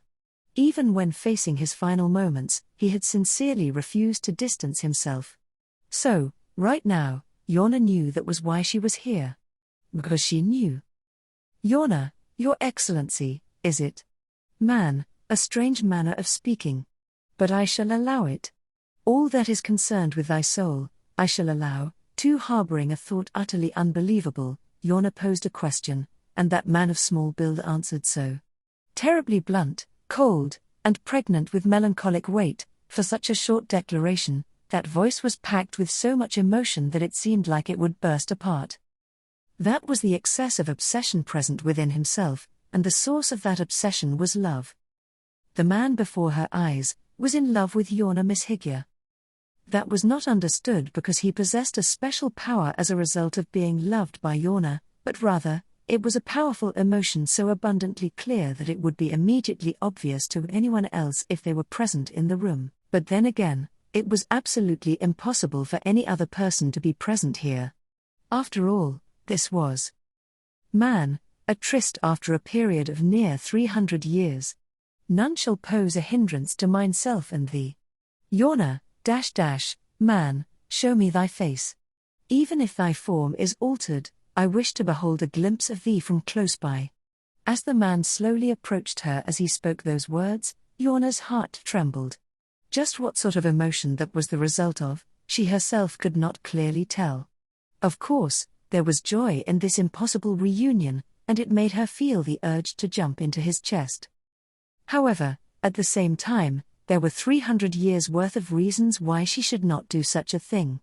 The most recent decades, for the moment, were the biggest reason why Yona did not act so impulsively. Hence, Yona harbored conflicting emotions concerning the man approaching her, and her lips quivered. Yona, Your Excellency Yugid Volakia. At her call, the man halted his step, and Yona tightly shut her lips. Since he halted his step upon being called so, then she had not mistaken him. There was no way that she could mistake him in the first place. Even if anyone else were to mistake him for another person, only for Yona was it impossible to ever mistake him. Only for Yona, no, only for this soul that started out as a girl named Iris, was it utterly impossible to mistake the one known as the King of Thorns, Yugid. Iris and the King of Thorns. It was a fairy tale recited in this world since long ago, and simultaneously it was an old story of historical fact. A story known for the meeting and separation of the girl known as Iris and the Volakian emperor known as the King of Thorns, as well as the tragic conclusion depicted therein. Iris's soul did not ascend to heaven, and instead it was fettered to the vast lands of the empire, resulting in the existence of Yona Mishigya after reincarnating many times, and the one who fettered Iris's soul to the vast lands of the empire was none other than the King of Thorns, Yugid Volakia. In other words, this was an unwritten epilogue to the story of Iris and the King of Thorns. Yona, that could never be such a beautiful tale. Slowly shaking her head, Yona suppressed the urges she felt in her heart. A reunion with Yugid after an undesired parting, one could say that such a thing had been Yona's dearest wish. In that sense, one could also probably say that this was the very moment that her dearest wish was granted. However, that would be incorrect. The reunion Yona had envisioned did not take this form. Yona, I did not wish to see you with such a face and eyes, Your Excellency. As it seemed the malicious nature of fate was ridiculing her, Yona looked to Yugid while bearing a sorrowful ire. Having halted his step, Yona's beloved emperor received her gaze. He, with pallid skin and golden irises, had been completely altered from the form which Yona knew. She did not know what had exactly happened to him. But she was confident that Yugid's form was unusual, and that it would definitely not bestow any positive influence upon her or her beloved children. With a completely altered form, Yugid had achieved an impossible resurrection, If by some chance this unfamiliar place she had awoken in was a room of the Crystal Palace, the worst possibility passed through her mind. The possibility that some sort of absurd situation had occurred, and the state of the Empire had changed. Yona, Your Excellency, my lord, just what in the world has happened for you two? There were as many stories to be exchanged as there were tears to be shed. Yet, Yona tried to shake those feelings off, attempting to ask what needed to be asked. However, Ugod, O star of mine. Yona's intended question was silenced by Ugod's simple gesture of raising a finger. It was not the gesture itself that sealed Yona's lips. Along with it came a sharp pain that constricted her heart, compelling her silence. Yona, Uk. The sharp pain pierced her heart, and instead of a question, a moan spilled from Yona's throat. Yona reflexively clutched at her chest, and a glance revealed a design on her dress that had not been there before. Thorns of ashen hue had been added. These thorns spiraled around the center of her chest, slipping through her pale skin and reaching inward. They thrust their spikes into Yona's heart, causing a tremendous pain that overwhelmed her entire body. Trying to touch them was futile, they would slip through Yona's fingers, remaining intangible. As her thoughts were clouded with pain, what flashed through Yona's mind was Ugod's alias. Successive Walachian emperors were called by various names based on their governing style and the conquests they achieved, but the title signifying Ugod was the Emperor of the Briar. 3. Quite literally, Ugod had the power to bind and subjugate others with the pain of thorns. After all, Ugod subjugated his imperial subjects with untouchable thorns he had planted, and he was the great emperor who used pain and fear to expand the empire's territories into what they currently were. Tormented by unbearable pain, Yona's throat quivered as she gasped for breath. And then she remembered. In the midst of that battle concerning the imperial capital, after she and Priscilla had subdued the crying and raging Arakia, just what kind of defeat had she suffered? It was nothing at all. Enthralled by the sudden appearance of Ugod, Yona was unable to avoid the binding of the thorns.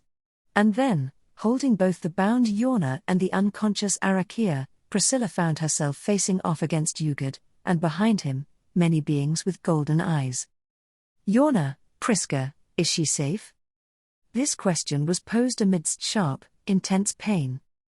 The fact that her lips, which previously only let out moans enduring the pain, could form a coherent question was purely because her feelings surpassed her suffering. In truth, the pain she felt had not wavered in the slightest. Ugod did not loosen the binding of thorns. Whether the victim was Yona or anyone else, it mattered not. To begin with, Ugod's actions were not aimed at venting anger or chastisement. For Ugod, planting thorns and binding others were acts as natural as breathing. Just as people walk on 2 feet, Ugod bound others with thorns. The cries and the blood that flowed from those pierced deeply by these spikes were nothing more than means for him to interact with others. Therefore, being with him meant being together with this pain. Recalling this through personal experience, a faint smile played on Yona's lips as she posed her question.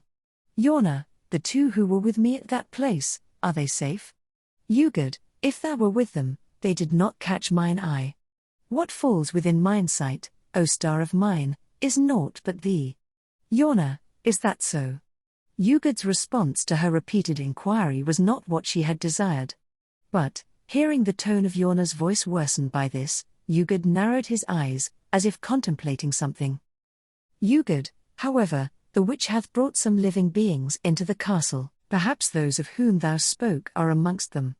At Ugod's addition, Yona drew a sharp breath. Distinct from the indigo eyes in her memories, Ugod had a golden radiance housed within his black eyeballs, but the gentle gaze he gave Yona and his tactless consideration seemed unchanged from his original self. Feeling a pain, one separate from the thorns, squeezing her heart. Yona, if that is the case, Your Excellency, I have a request. Ugod, a request. Yona, that, a witch was it? The ones whom the witch brought in, I wish to ascertain if they are my companions. Prisca and Arakia, she wanted to ascertain if those two were safe.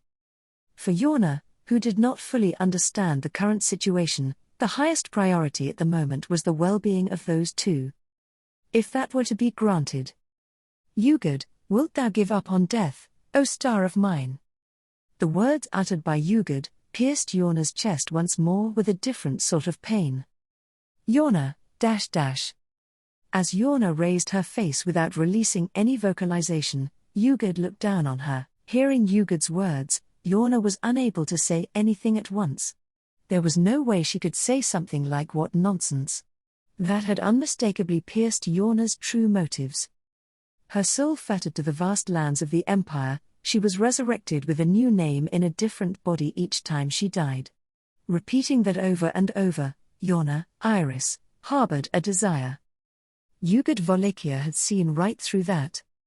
Yona, blood is something that cannot be disputed. And that very same thing had also been seen through by Vincent Volakia.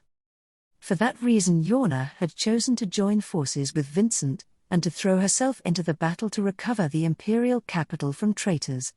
Of course, the collapse of the demon city played an important role, but Yona thought it dishonest of herself when she was lost on where her intent truly lay. That was why Yona nodded at Ugod's question.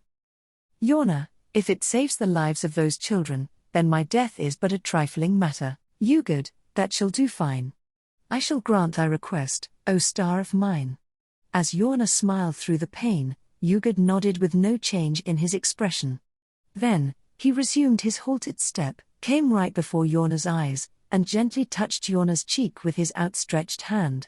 Contrary to that affectionate hand motion, his fingers were cold, and in proportion to the distance he had closed, the spikes of the thorns pierced her more deeply. Ugod, wait for a brief moment. In both heart and body, Yona felt a piercing pain. Letting go of her, Ugod left those words behind as he turned his back to her. As always, he was quick to decide on his actions. While bearing such deep emotions, Yona issued a question to the back heading for the door of the room. Yona, what happened to the kimono I was originally wearing, as well as my hair and ear ornaments? Ugod, they were not to mine liking. But, they were articles which hadst adorned thee. I have set them aside.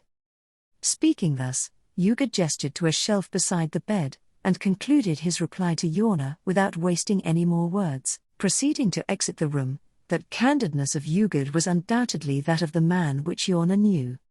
During his lifetime, he always lived fast and recklessly, as if he was always pressed for time.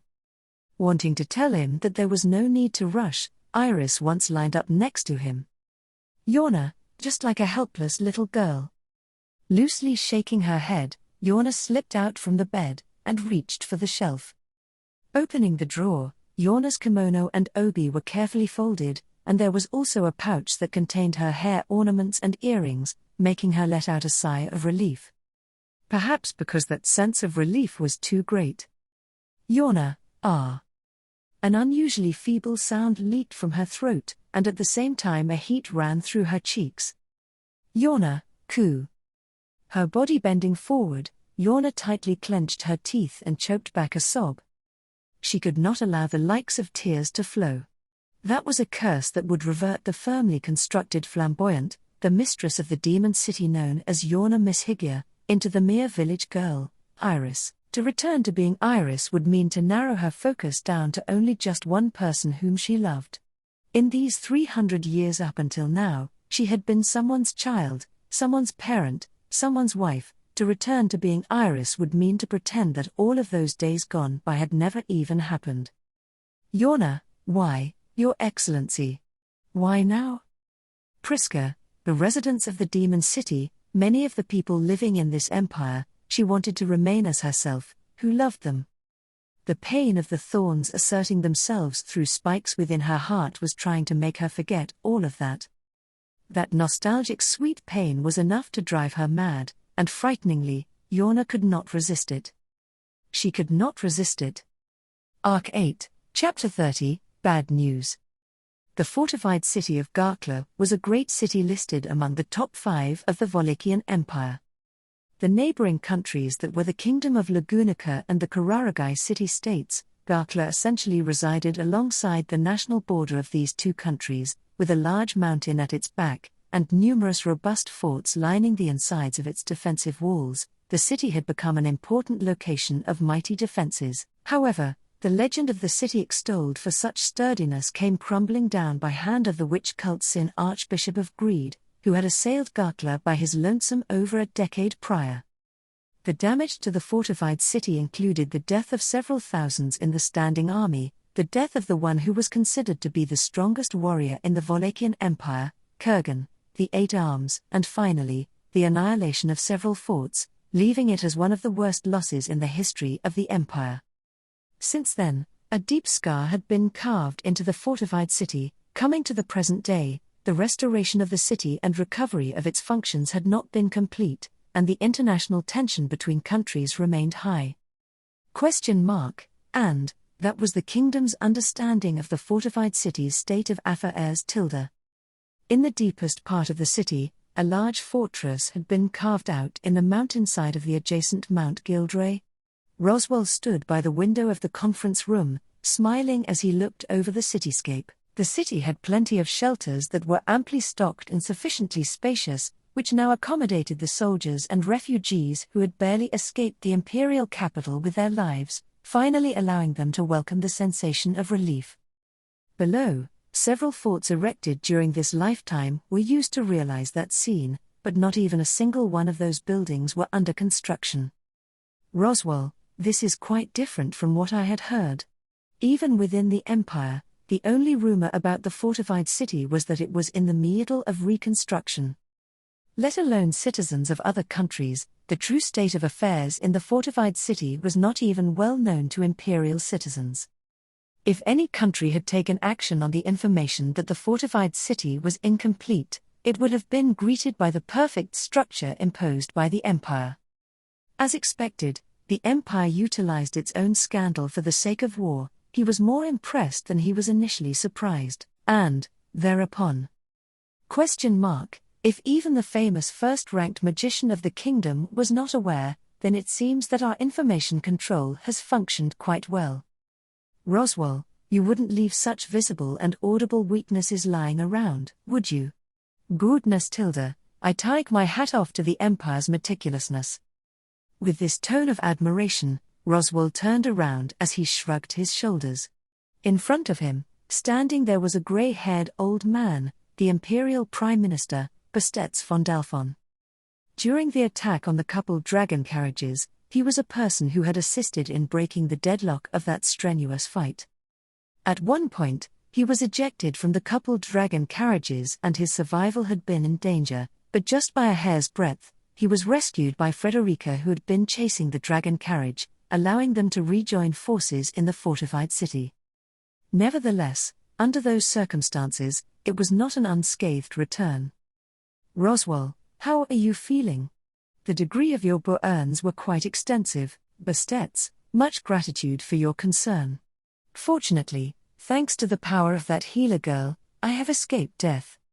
My arms and legs are just a little impaired, but I suppose this is already too much good fortune for myself.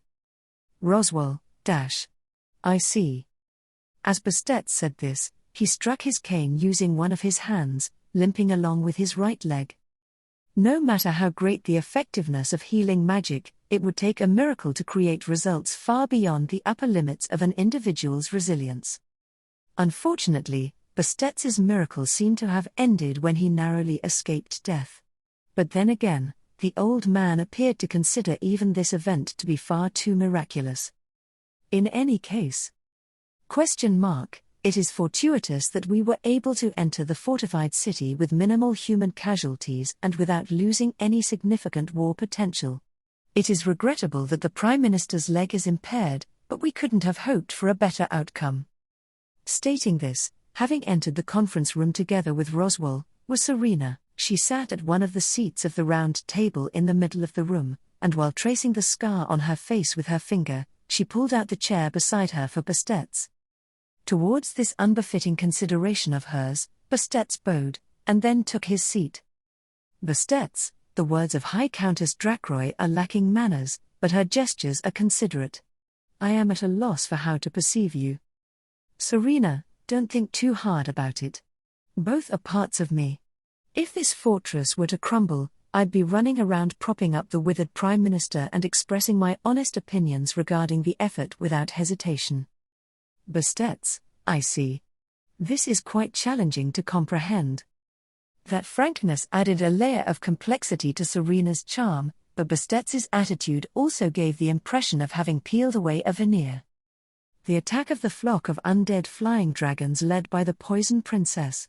In addition, the appearance of the three-headed Velgrain, whom Halibel, the admirer, had personally put a halt on, was honestly the worst turn of events. However, one could say that, including Bastet's survival, it all was a miraculous settlement for the battle array. Nevertheless, there were still some controversial aspects regarding how that miracle had unfolded. Bastet, by the way, are you certain about this?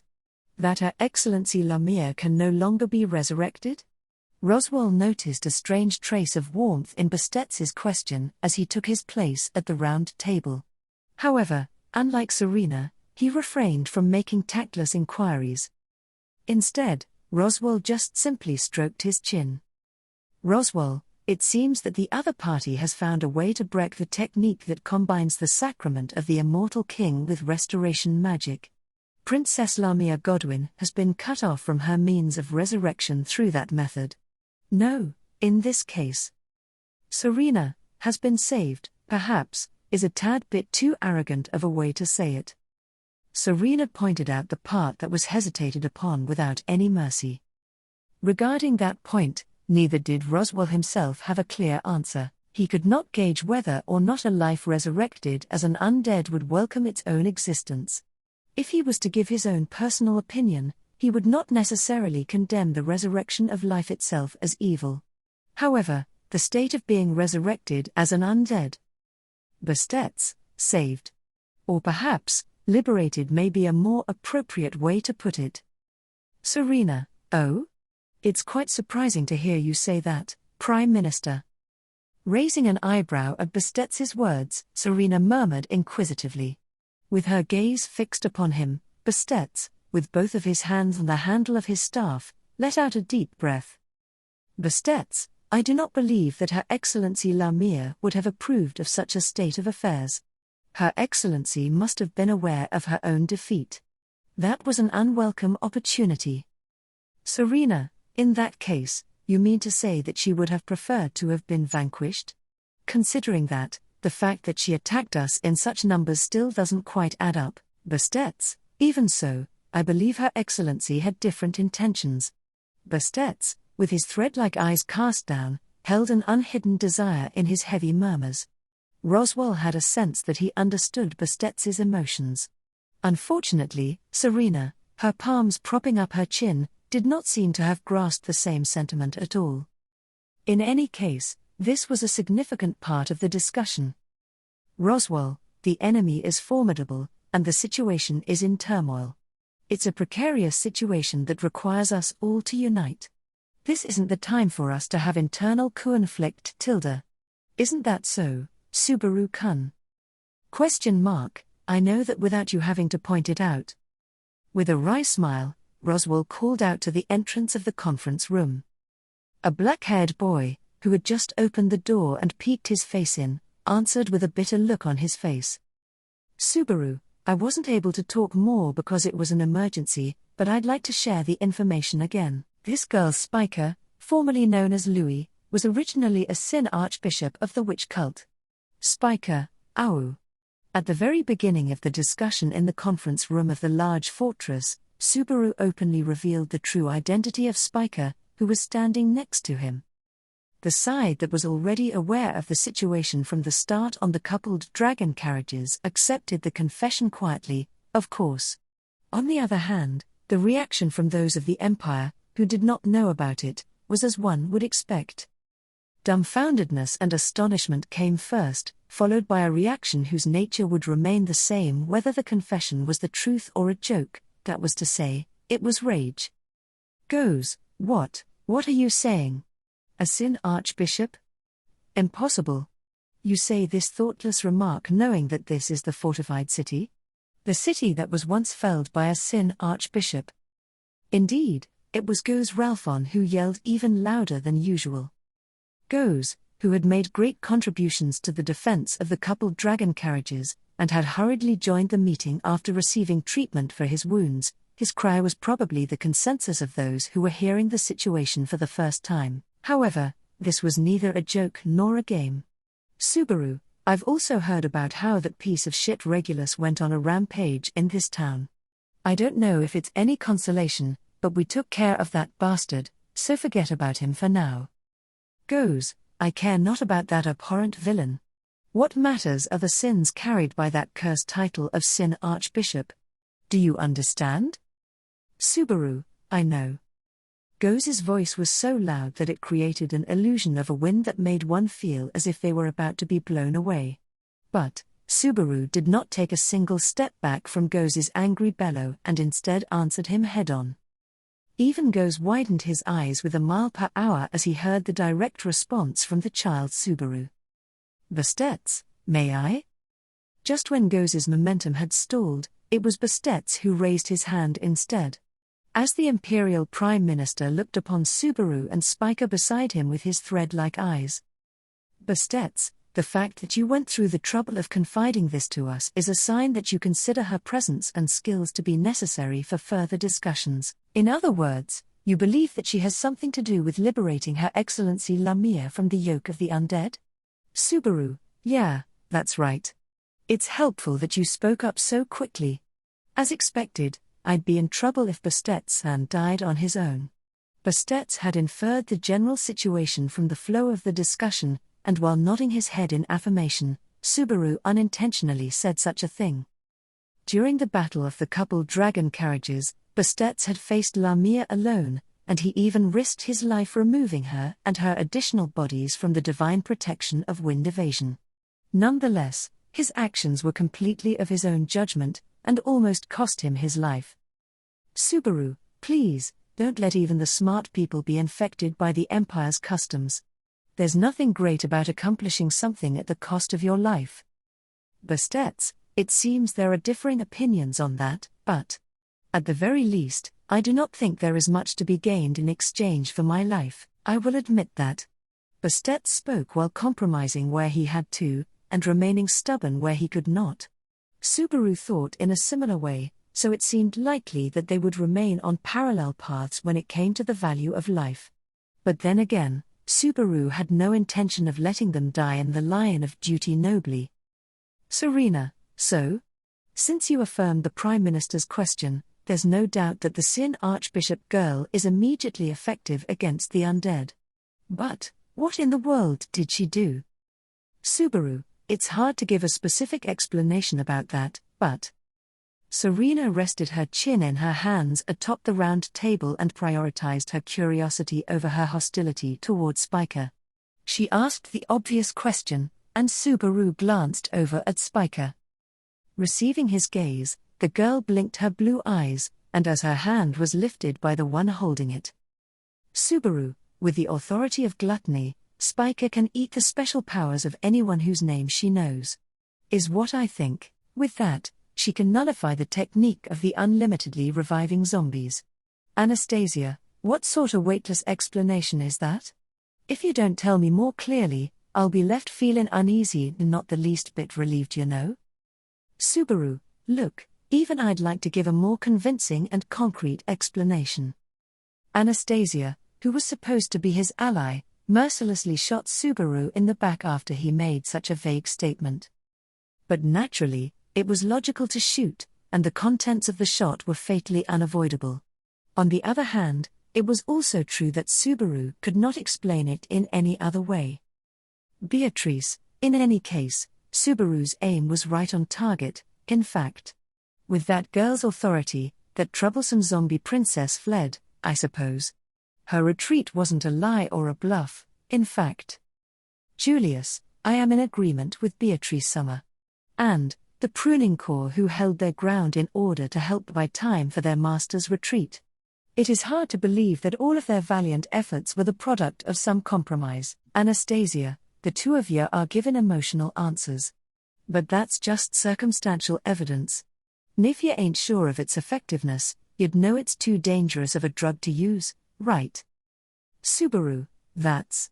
Of course, I think I get it. Even with Beatrice and Julius's support, the validity of Anastasia's points remained unassailable. The correctness of her argument was made clear by the reaction of the Imperial side, which needed to be persuaded anew. The Empire ought to be protected, but it also must be said that whether burdening themselves with a Sin Archbishop for that purpose was worth the risk involved or not, was a difficult decision to make. That which the stargazer Ubilk had spoken of, the two lights to oppose the great disaster, the survival of one of them was hopeless, and Spiker was the only one who could be relied upon.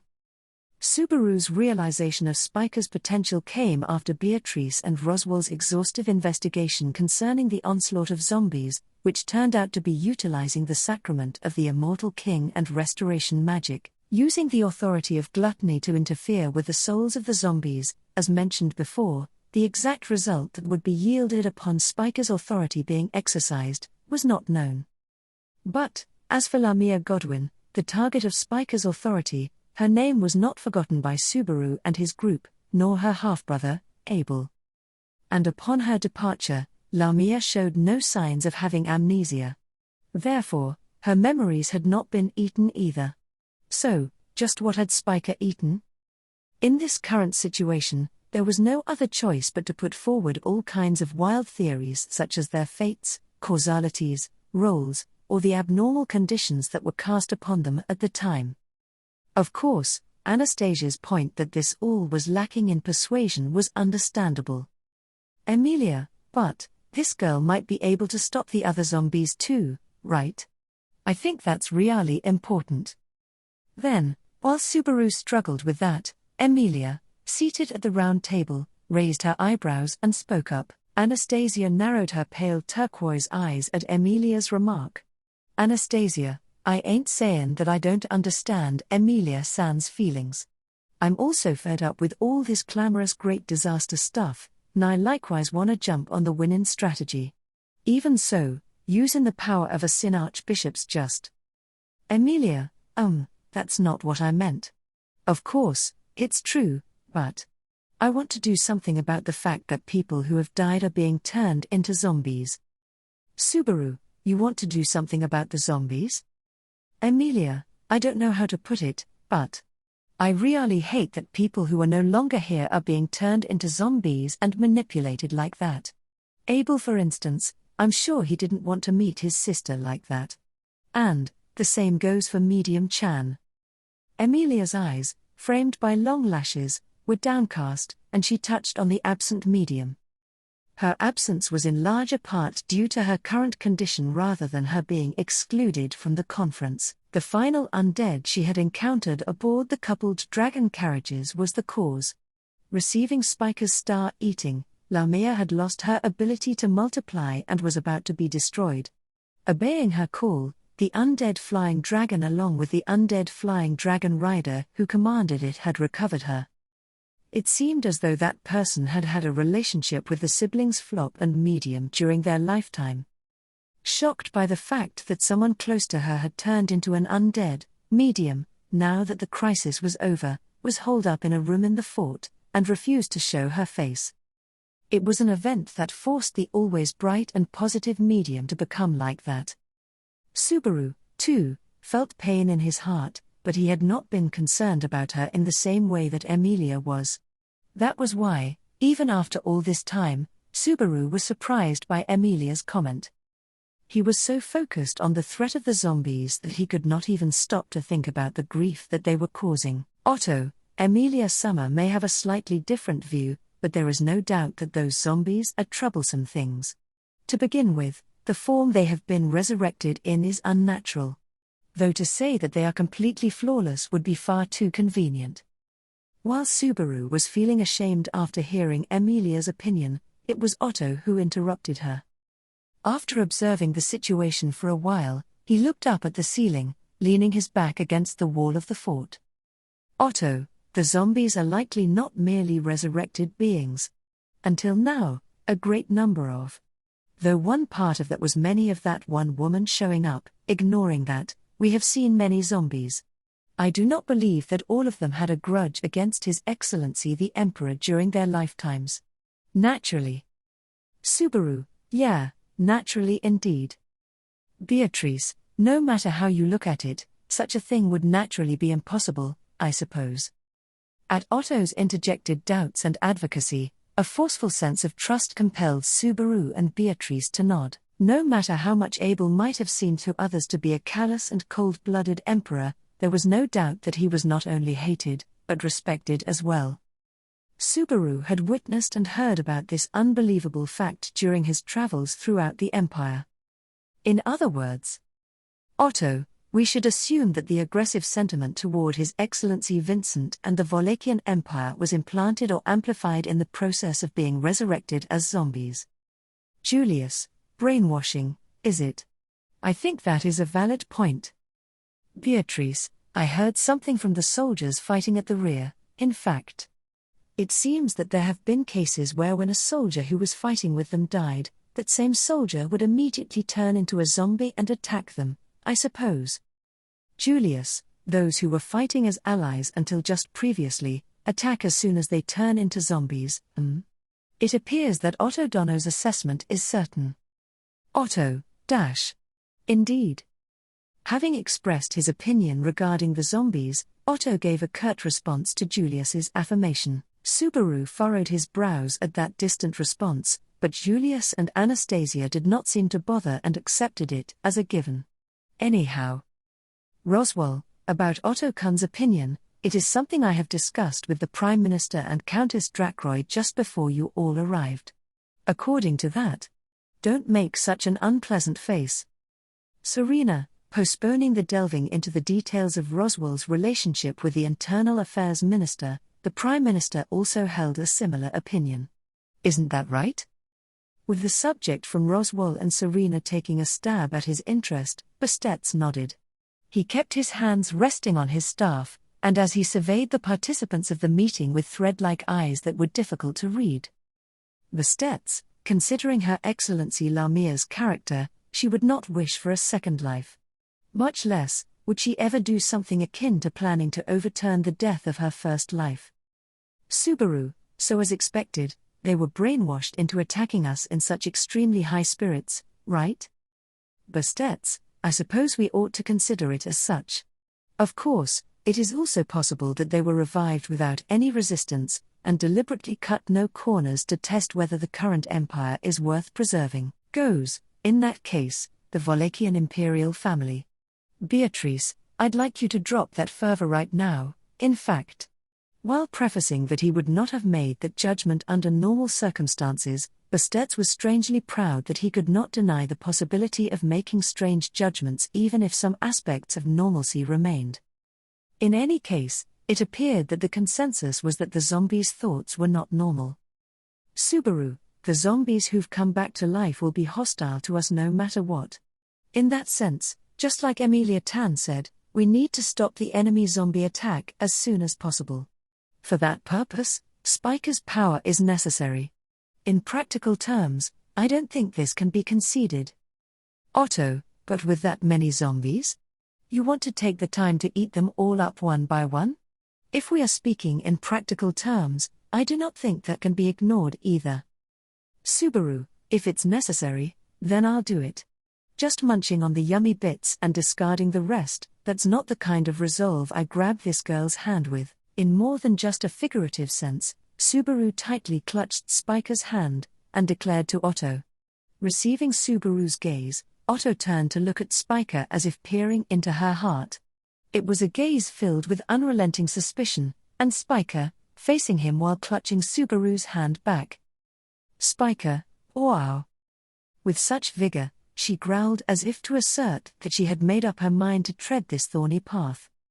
Hearing Spiker's response, Otto exhaled through his nose, and Otto, I will say this now, but there is no use in persuading me. After all, I do not have the authoritative power to decide whether to incorporate her into the plan or not. Subaru, even if you don't have an authoritative voice in the meetings, your presence is significant among us. At least, how am I supposed to persuade anyone else if I can't even persuade the people in my own party? Otto, Is that so? If that is the case, then I suppose I ought to have been a bit tougher in my assessment. Although Otto shrugged his shoulders and let out a good grief, it seemed that he had no intention of retracting his previous statement. Perhaps, from his perspective during the battle of the couple dragon carriages, when Spiker used her star-eating against Lamia, he was probably prepared to draw the same line. It was just that Subaru did not like leaving this unfinished without ever confirming that. Anastasia, seems like you'll have settled down, but I still ain't adequately convinced, you know. Subaru, ugh. On the contrary, Anastasia-san, what would it take to convince you? With the consensus of his companions in place, Anastasia, who had the judgment of a semi-companion, stood in the way. Within this empire, she at least was in the same boat as the bitter-faced Subaru, and putting her finger on her lips at his question. Anastasia, if I'm being honest, I'd like you to think 'bout that on your own as well, but it's lots better than just pouting and groaning without giving a response.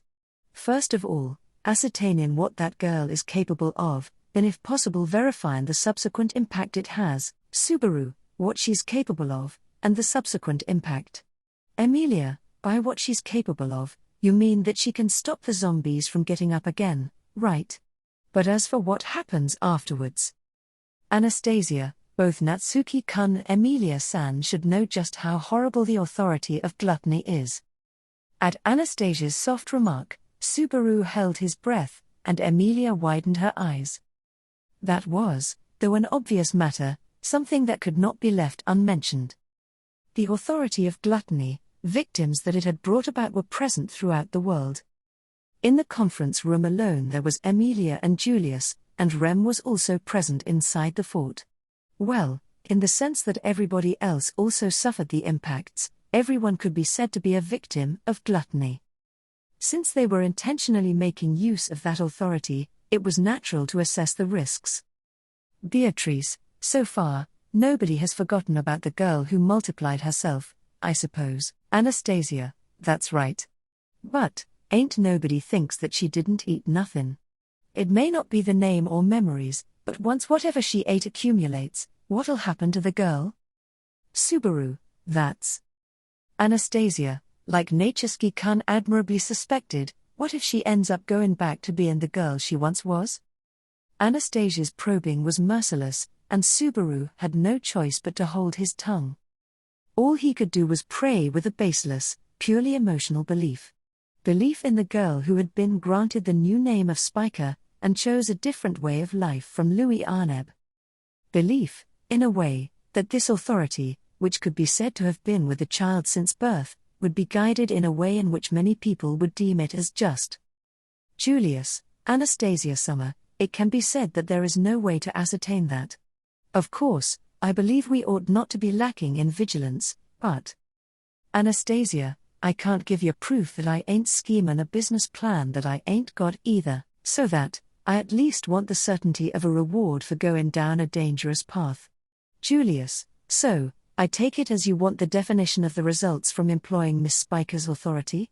Julius touched the scar under his left eye, and Anastasia nodded with a quick yep. Then, as she gazed over both Subaru and Spiker. Anastasia, there ain't no merchants who'd go to a negotiation with treasure of unknown value. At least, without knowing how it'll be useful, your sales pitch'll be irrelevant. Julius, without a doubt. Since Lamia's attack had ceased, it was probably safe to assume that she had been crushed. However, the only other evidence was the oracle of the stargazer Ubilk, whose existence, words, and conduct were all dubious. Since those concerns had no way of being resolved, Anastasia was in fact more than willing to compromise. At the very least, if they could not satisfy everyone with just the fact that Spiker's star-eating was certainly effective on the zombies, ? Unfortunately, we do not have time to spare for such an inspection. The low voice that barged in there rudely stirred the inferior air around Subaru. Everyone's gazes were instantly directed to the black-haired lean figure that had appeared in the entrance of the conference room. Though he should have been the leading figure of the conference, Abel had arrived late. Accompanied by Flop and, for some reason, Jamal, He calmly proceeded without halting his step and imposingly sat on an empty seat at the round table. And then. Vincent, what? Your face is befuddled. Subaru, I was just surprised at how overly imposing you're acting for being late. We already started talking earlier, what were you doing? Vincent, there was something I urgently needed to verify. That was the largest part of the reason why we hastened towards the fortified city. To ascertain the meaning of the words left behind by that enormous fool. As Abel responded with no shame, Subaru hesitated to question him further. That was because Subaru could imagine that the enormous fool he spoke of was likely the retainer who had deceived Abel, and then allowed him to live. But on the other hand, the reason for hastening to this fortified city caught his attention. Amelia, that thing Abel heard, that's the reason why we rushed over to this town? Vincent, of course, though it is also a fact that this was the most suitable location to receive refugees. Anastasia, can you tell us without using any sluggish bloat? What you mean when you said we ain't got time earlier? Both Amelia and Anastasia directed their questions towards Abel. Those same questions were harbored by everybody present in the conference room. Receiving those gazes questioning the meaning of his statement, Abel shut a single eye, and tapped the round table with his finger. A firm sound rang out, and the attention of Subaru and everybody else concentrated on his hand, whether they wanted to or not. Vincent, I shall put it plainly, that which I wished to ascertain in this fortified city, was the unchanging sanctum. Confirmation of the location and status of the Empire's Great Spirit enrolled among the extraordinary Four Greats, the stone. Subaru, Great Spirit among the Four Greats. You mean the Four Great Spirits? Vincent, indeed. With the sudden appearance of unexpected information, Subaru blinked his eyes many times. In regards to the Four Great Spirits, he had heard about them when he first came to this other world, and learned more about their existence when he contracted with Beatrice and became a spiritual arts user. Spirits amongst the most powerful spirits in this world, though, the moment he associated with that blundering grey-coloured cat who was one of them, he became dubious of their credibility. Julius, then, have you discovered the whereabouts of one of the Four Greats, the one that is in the Empire, the stone, Muspel? Subaru, is that really something so surprising? Julius, of course, the slasher of the city-states, the sacred beast of the Holy Kingdom, in each nation they are the respective targets of unwavering faith and reverence. The stone, too, is a being that hides similar power. Anastasia, if you can secure cooperative ties with a great spirit of the Four Greats, that'd be a matter of great importance for the state. It'd be a much bigger deal than that darn lie about the fortified city being in the midst of reconstruction. As Julius and Anastasia informed him of the importance in succession, Subaru could not do anything but dart his eyes around in honest astonishment. But, since nobody stepped in to correct them, and since Amelia and Beatrice were making proud expressions for some reason, there was no doubt that their perception was correct. The problem was, Julius, if you rushed to the fortified city to confirm the location and state of that stone, does that mean the Great Spirit is in this land? Certainly, borrowing that power will be a major backing, but confronting enemies that arose inexhaustibly, Spiker's star-eating alone was not enough. Of course, until star-eating could be detonated, it was best for them to have as much fighting strength as possible to fend off the zombie onslaught. Or, in the same way that Puck could specialize in area attacks better than the current Amelia, the promising power of the stone could as well. Flop, regrettably, that's not how things work. Does everybody remember just before when His Excellency the Emperor Kun said we don't have time? Subaru, Flop-san? With a slow shake of his head, Flop restrained those positive thoughts of Subaru's. He, who always maintained a bright positive attitude like Medium, now had a strained expression, and uttered those words in a serious manner. For some reason, having accompanied Abel, he appeared to be the same as the Emperor. If that was Flop's expression after learning of the conclusion a little earlier than Subaru and the rest. Vincent, you cannot expect the assistance of the stone.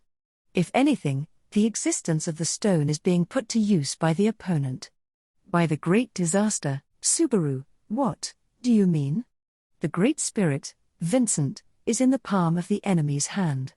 Likely, in order for the great disaster to inexhaustibly give rise to the undead from the grave, it is utilizing that extraordinary amount of mana. Henceforth, they continue to appear in perpetuity. Everyone, Vincent, and.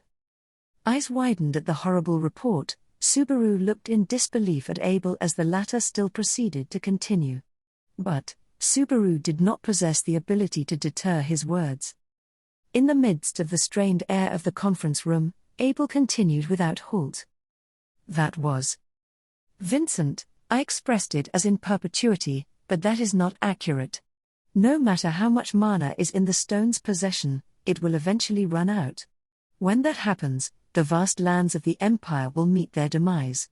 After all, the sanctum protected by the stone, the power sustaining the vast lands of Wallachia will be forfeit, and there will be no escaping collapse, announcing the true nature of the great disaster destroying the Empire. It truly was bad news. Arc 8, Chapter 31, The Stone. The stone, Muspel. Enrolled as one of the four great spirits, it was an ancient great spirit rooted within the vast lands of the Wallachian Empire. Unlike the sacred beast, slasher, and arbitrator of the other countries, it was a being that had not left any voluntary actions or claims in the annals of history. Though it was known to exist in Wallachia, no further information or observations of it had surfaced. One could even say it was the most spirit-like spirit. That was the nature of the stone, Muspel, considered to be an unchanging sanctum. Subaru, which is how Biko cutely explained it to me, but isn't this different? Since Subaru lacked knowledge of the four great spirits, Beatrice had recounted an anecdote about Muspel to him. As such, Subaru listened to Beatrice's anecdote with great interest, but the contents of the anecdote clashed greatly with the actual situation. The great spirit whose whereabouts and true form were unknown, such was the story of Muspel, but Subaru, you being so confident that the opponent has stolen it is contradictory to you having grasped its location. But actually conversely, Muspel was here in the fortified city. Is that wrong? Subaru thrust his index finger with a question before Abel's surly face. Abel's black eyes narrowed at Subaru's questioning, but before he could open his mouth. Oi, you got some damn nerve to talk to His Excellency the Emperor like that. An unexpectedly harsh tone wedged itself between Subaru and Abel, and a wind blew out of the scene. Immediately after, the tip of Subaru's pointed finger, the white part of the nail, was suddenly shaved off. With a whoosh, a drawn blade sliced through the wind and his fingernail, the result of which caused Subaru to scream, Dauhoa. And then. You brat. Know your place goddammit. Subaru, that's what I should be saying. You don't suddenly cut a kid's fingernails with a sword. Holding his hands over the sudden outburst, Subaru spat at the perpetrator of the heinous act, Jamal. For some reason, Jamal, who had been allowed to accompany Abel since arriving at Gartla, suddenly cut Subaru's fingernail using the blade he had pulled out. Subaru looked at him in disbelief at that overly rash behavior. Subaru, I thought you'd gotten a little better, but as expected, I hate you. Jamal, I don't want a brat to like me either, and. When he told Katya the news of Todd's demise, he was naive to think that he could have a rational conversation. When Subaru protested against Jamal's unchanged crude attitude, the latter tried to ignore the age difference and get confrontational, but that immature attitude was stopped with the raise of a hand. It was none other than Abel, seated at the round table, who had ordered him to cease. Vincent, do not start unnecessary squabbles. Be aware that your value, as I recognize it, is that you are a relatively easy pawn to use. Now is not the time to fight with the kingdom. Subaru, fight with the kingdom. Subaru furrowed his brow at Abel's way of saying it, then turned around when he realized what the intent was. When he did, those on the kingdom's side, witnessing the current exchange between Subaru and the others, understandably, Amelia, Beatrice, and Spiker looked at Jamal with reproachful eyes. If this standoff continued, the girls joining the fight soon would be unavoidable. However, not understanding the gravity of the situation, Jamal frowned and reluctantly sheathed the brunt of his outburst. Jamal, if His Excellency the Emperor says so. Tisk, you escaped death, brat. Subaru, it's amazing you still have the guts to say that in this situation. I feel like we were just on the verge of our alliance breaking up and the Empire being destroyed. With the Emperor's stoppage, sighing at the sight of Jamal, who was still unashamed under the gaze of Subaru's friends, Subaru looked at Abel. He evaluated Jamal as being easy to use, but it really did not seem like that. Subaru, you're not going to do something like a careless assassination this late in the game, are you?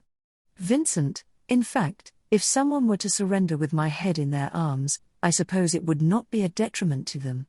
This attitude is extremely normal for an Imperial soldier. A little too short-tempered, but not to the extent of Cecilus.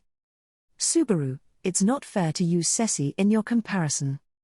Subaru was infuriated by Abel, who said such an unfunny joke and gave such an example that could not be confirmed nor denied. Ignoring his reaction, Abel gestured for Jamal to stand down and then looked back at Subaru. His posture, answering Subaru's pointed finger and question, showed that he was ready to disclose information about the stone that had almost veered off into a tangent. Vincent, the question which you snorted out a moment ago, I shall affirm it. The stone was indeed within this fortified city. Measures have been taken to detain it here, turning this city into a sanctum. Beatrice, unbelievable, I suppose. Abel once again tapped his finger on the round table, producing a firm sound as he divulged the truth. And it was Beatrice who involuntarily voiced a sound at Abel's response. With her adorable profile, as she tightly pressed her lips together. Beatrice, what an outrageous story, in fact. Among the four greats, the stone is the most challenging one to come to a mutual understanding with, that's how it was described by Mother, I suppose. Subaru, among the four great spirits, the most challenging. Beatrice, by the way, among the four greats, the one which doesn't properly listen the most is the sacred beast, and the one which should not be talked to the most is the slasher. The one that is most futile to talk to is the arbitrator, in fact. Subaru, aren't those all pretty much the same? Puck, please come back. He could not hide his astonishment at the lineup that made him increasingly yearn for Puck. Compared with the disturbing titles of Slasher and Arbitrator, the titles of Stone and Sacred Beast oddly gave off a softer impression. Subaru, if you can't speak with the stone, I thought the Sacred Beast at least sounded to be a little better, but... Beatrice, Mother used to call the Sacred Beast a benevolent monster, I suppose. Subaru, oi, I'm inclined to see all of the landmarks in this world, but there's not a single celebrity who I'd like to meet. Isn't that actually kinda incredible? Having spent over a year in this world, Subaru occasionally heard the names of famous individuals, but most of them held rather disturbing titles, so he was a bit sick and tired of them. Though, the fact that he was already acquainted with positive celebrities such as the royal candidates and the sword saint may have played a big part in that. Nevertheless, Otto, this is the first time that I have heard expressions like the sanctum and the detaining of the stone. I think those are perhaps phrases unique to Wallachia, but what exactly do they mean? Vincent, to put it plainly, the stone is a great spirit that governs the earth attribute, therefore, the land it uses as a resting place naturally receives the protection of its special qualities. In addition to cultivating fertile soil, it also yields a positive impact on the recuperation of those who live on that land. Otto, I see. It is a much more significant role than I thought. Otto, who had interjected with a question, placed his hand over his mouth in wonder regarding Abel's response. In essence, within the scope of Muspel's influence, agriculture flourished, and the recovery of the sick and injured was accelerated. It seemed to have benefits akin to a hot spring consisting of nothing but good things. If one could control the position of Muspel as they pleased, that would be. Anastasia, I gotta say, that's a story that's gotta be hidden much more than the lie that the fortified cities in the midst of reconstruction. That one of the pillars supporting the strong national power of the empire is the stone. Julius, and he has disclosed all of this to us, the people of another country. I shall take this as a sign of the degree of His Excellency the Emperor Vincent's resolve. Anastasia, I dunno if they'd feel too threatened if they were overly open about their secrets, but I kinda understand the sentiment about wanting to avoid internal conflicts. Anastasia and Julius's attitudes were natural for representatives of foreign powers. Of course, as Anastasia had added at the end, it was not as though there was no prospect for the Empire to reveal too much unfavorable information. Amelia, if this was something he really wanted to keep hidden, couldn't Abel have used various different ways of speaking to cover it up? Since he didn't do that, it makes me think that wasn't exactly that case. Subaru, it's as Amelia Tan says. This guy has a nasty personality and functions with twisted wisdom. He could have even deceived people like Roswell or Anastasia-san if he wanted to. Even if it doesn't seem like it, this is Abel's utmost sincerity. Vincent, it is still surprising that the half-elf girl does not exude any sense of insolence. Such praise is not given lightly in this day and age. Even though Subaru had gone out of his way to follow up, Abel gave a reply to which following up would be of no avail, so Subaru pursed his lips. Bringing a halt to this act of Subaru and the others, Flop clapped his hands to gather everyone's attention. He then nodded with a "It's as husband Kun and the others say." Flop, His Excellency the Emperor Kun has disclosed the truth. That alone signifies the urgency of the matter, along with the topic that cannot be avoided in order to explain the worst-case scenario. Roswell, worst-case scenario. You mean, the demise of the vast lands of the Empire that His Excellency the Emperor mentioned, Tilda? Flop, that's right. Nodding vigorously, Flop affirmed Roswell's ascertainment. The demise of the vast lands of the Empire, utilizing the stone, Muspel, that was the worst possible scenario of the great disaster assailing this Wallachian Empire. And, before that scenario was revealed to Subaru and the others, the reason why Abel was accompanied by Flop, who was supposed to be nothing more than just a civilian. Flop, it was the fake Emperor Kun who entrusted me with the information about the sanctum to deliver to His Excellency the Emperor Kun. But his intentions were not to cooperate with the Great Spirit that is the stone, but to warn of the possibility that the stone was being utilized in the opponent's plans. Subaru, I see. Flop-san, you were able to directly meet Abel's imposter, huh? Flop, yeah. I don't have the qualifications to give an answer or an opinion as to why he behaved that way, but it's in my nature to accomplish what's entrusted to me. Flop still looked pale due to all the blood that he had lost. His answer, showing his unchanging strong sense of duty, was a relief to Subaru, who now thought of the fake emperor. The fake emperor who had ousted Abel from the throne, and lost his own life in the latter's place. His true intentions could only be guessed, the same as when he had quarreled with Abel, and an answer would not be heard for the rest of eternity. Still, the fact that the person he had entrusted with the message was Flop, was one of the best possible moves the fake emperor had made. Amelia, based on what you're saying, does the Empire perhaps have a contract with Muspel? Vincent, if the contract you are thinking of is that which binds a spirit and a spiritual arts user together, you would be incorrect. The stone has no such consciousness for that. There is no way for us to offer it a contract that has our side as superior or equal. Subaru, Wallachia is the one who brings up the advantageous and disadvantageous in contracts with spirits.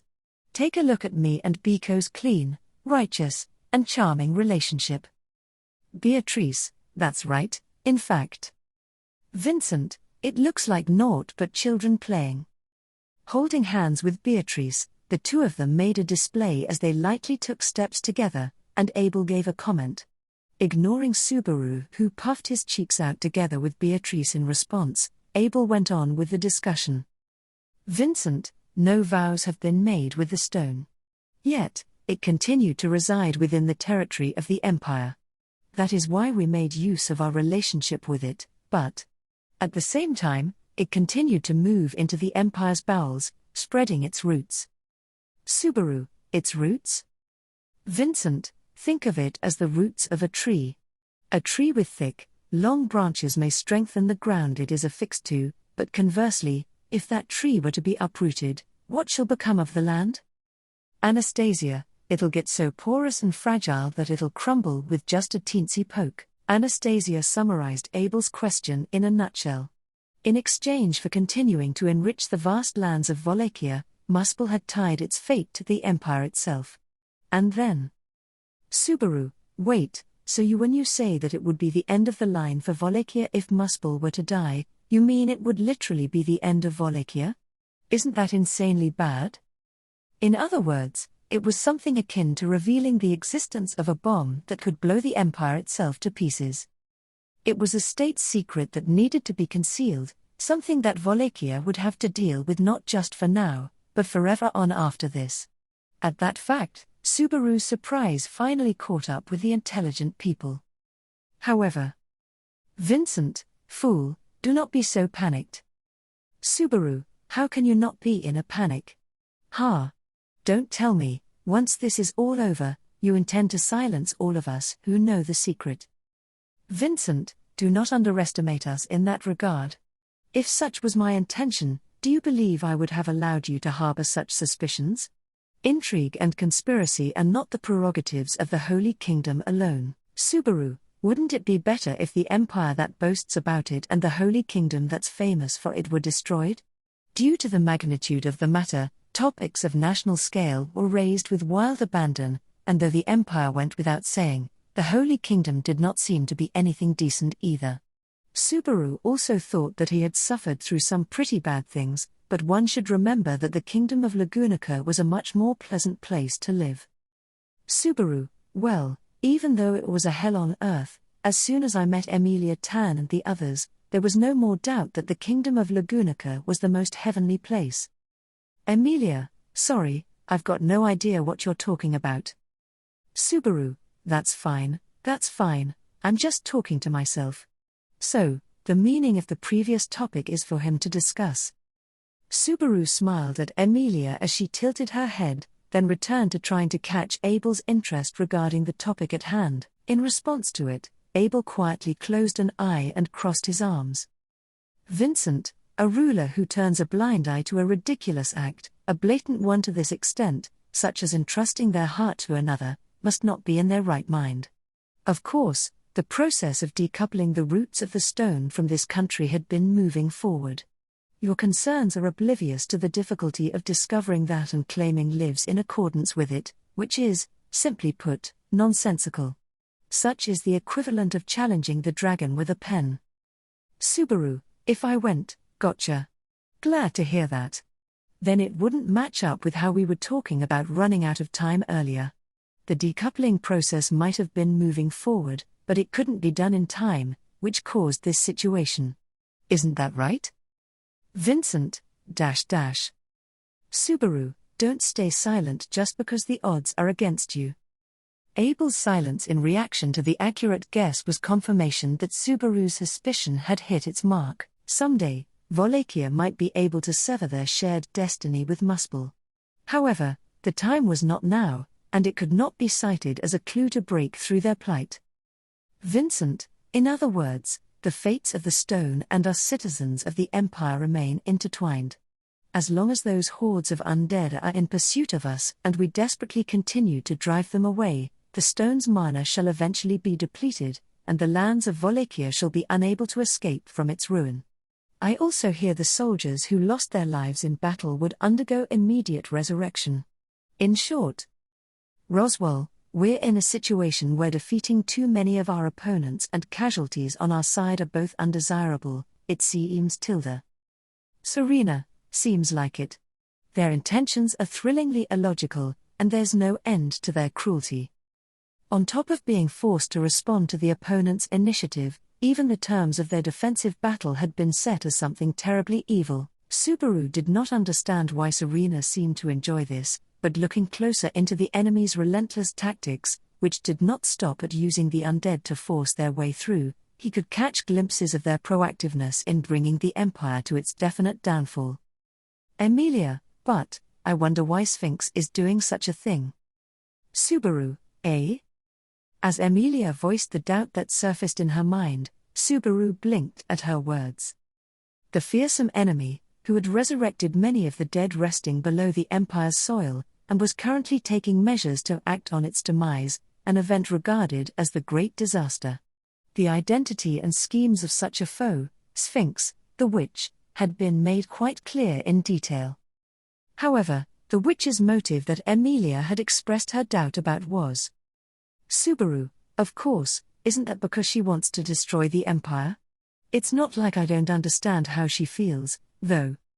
Otto, leaving aside Natsuki-san's true feelings, that is not an adequate answer to Amelia Summers' question. Assuming the identity of the opposition's leader is the witch that had rampaged through the kingdom of Lagunica in the past, any grudges they hold should be pointing towards the kingdom.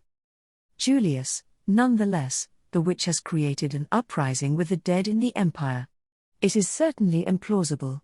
However, there is a possibility that the Empire was where the conditions could be fulfilled. Otto, conditions? Designating Amelia's inquiry as the beginning of their theorization, Otto and Julius made eye contact with each other. As Otto seeked out the rest of Julius's deduction, the knight placed his fingers on his narrow chin. Julius, an army of zombies with a combination of the sacrament of the immortal king and restoration magic. For it to come to fruition, the existence of the four greats, who all possess an extraordinary amount of mana, was essential. Therefore, the witch had managed to actualize the spell in the Empire, and there, Julius paused for a brief moment, and then took a sweeping glance at the faces of everyone in the meeting room. Julius, perhaps it may be a plan to invade the kingdom after tearing down the Empire. Subaru, wah. Goes, that is ridiculous.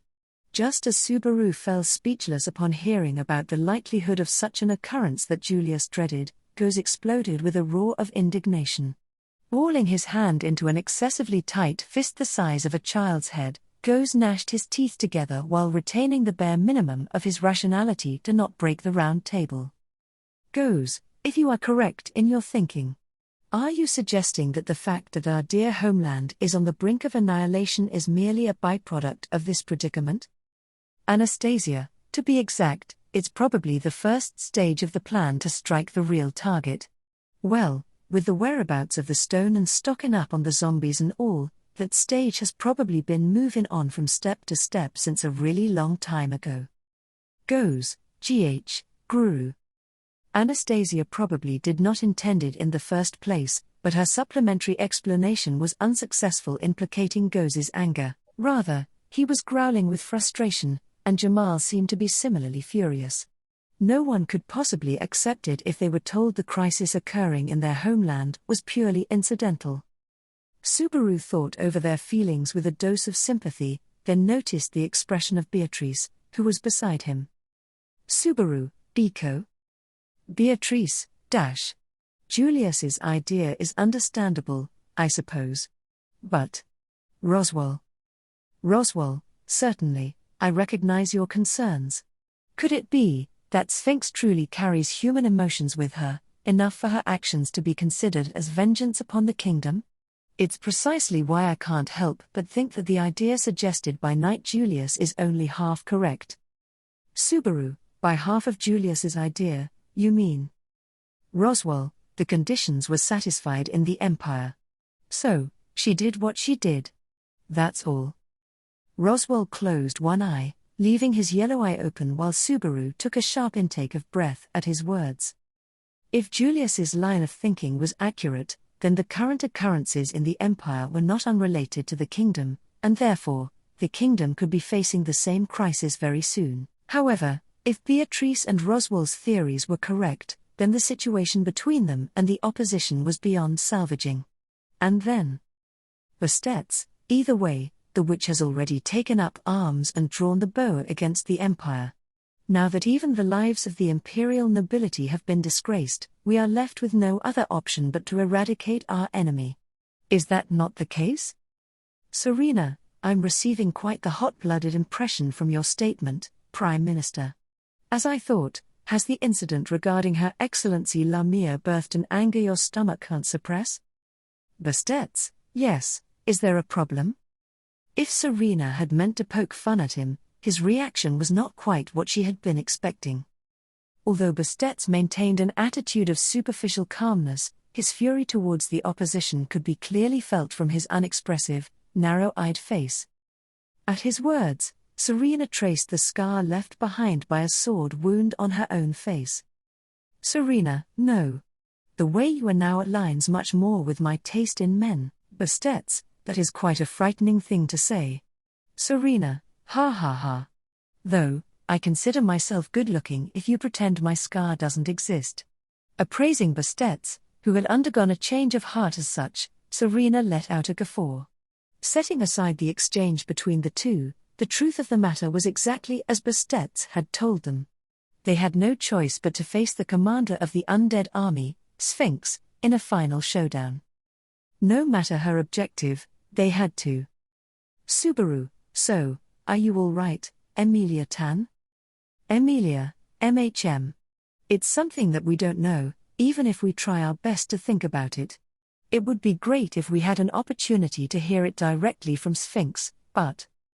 Subaru, we only ran into her for a moment, but she didn't seem like someone we could talk to.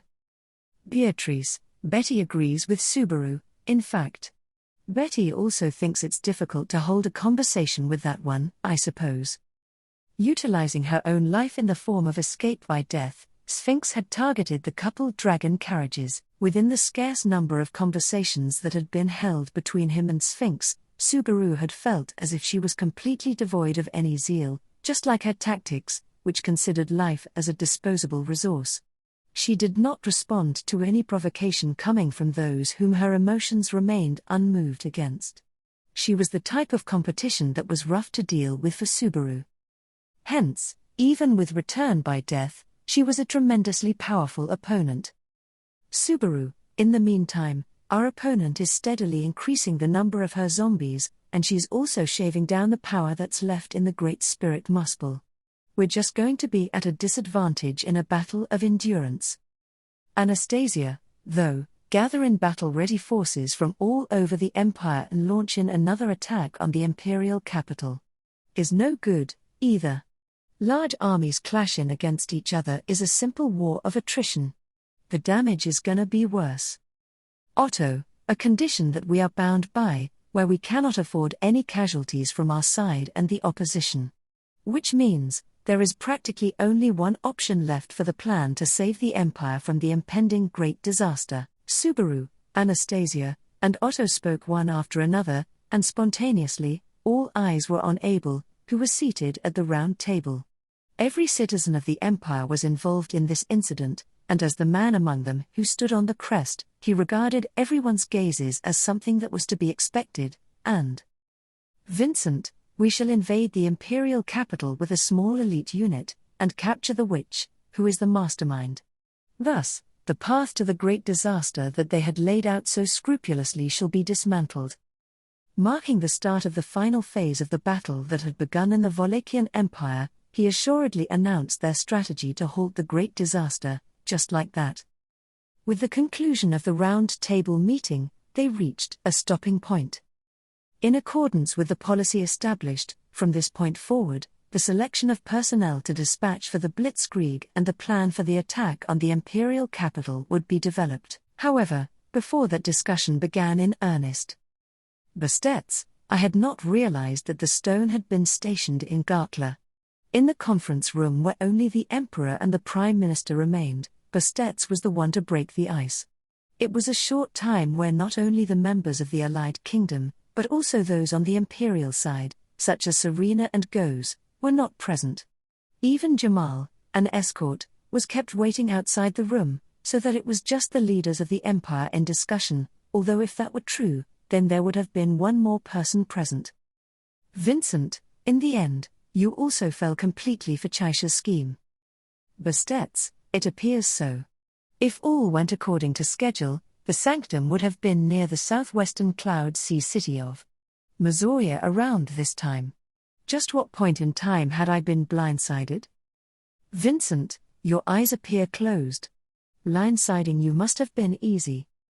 Bastet, they appear to be closed, but they are not. That is precisely why they are so effective in prevention. Is just what a sore loser would say after they have actually been deceived. Shaking his head slowly, Bastet muttered as if lamenting his blunder. However, Vincent did not consider it Bastet's fault. As was often the case, Chaisha simply exceeded Vincent and Bastet's expectations. In addition to deceiving both the Emperor and the Prime Minister, Chaisha had also made preparations to find out just what traps the forthcoming great disaster would set. Bastet, if the stone has not been used, we could use the fortified city as a base and strengthen our defenses. If the stone has been compromised, then Vincent, in other words, it is being used for the great disaster's plan. It seems that enormous fool had thought of many ways to destroy the empire and had executed them in his mind. Hence, he was right on target. Bastet, I did not know what measures to take against someone plotting an usurpation, and I did not expect someone whose goal was to wreak havoc. From now on, I shall strive to be stricter. Vincent, then do that. Vincent was slightly taken aback by Bastet's voicing his vision for the future with that from now on. After this case was settled, Bastet would resign from the Prime Minister's position, as he thought it was not impossible that he might try to martyr himself for Lamia. Bastet, since Her Excellency Lamia has refused to do so. Finding the question in that momentary void, Bastet answered it himself.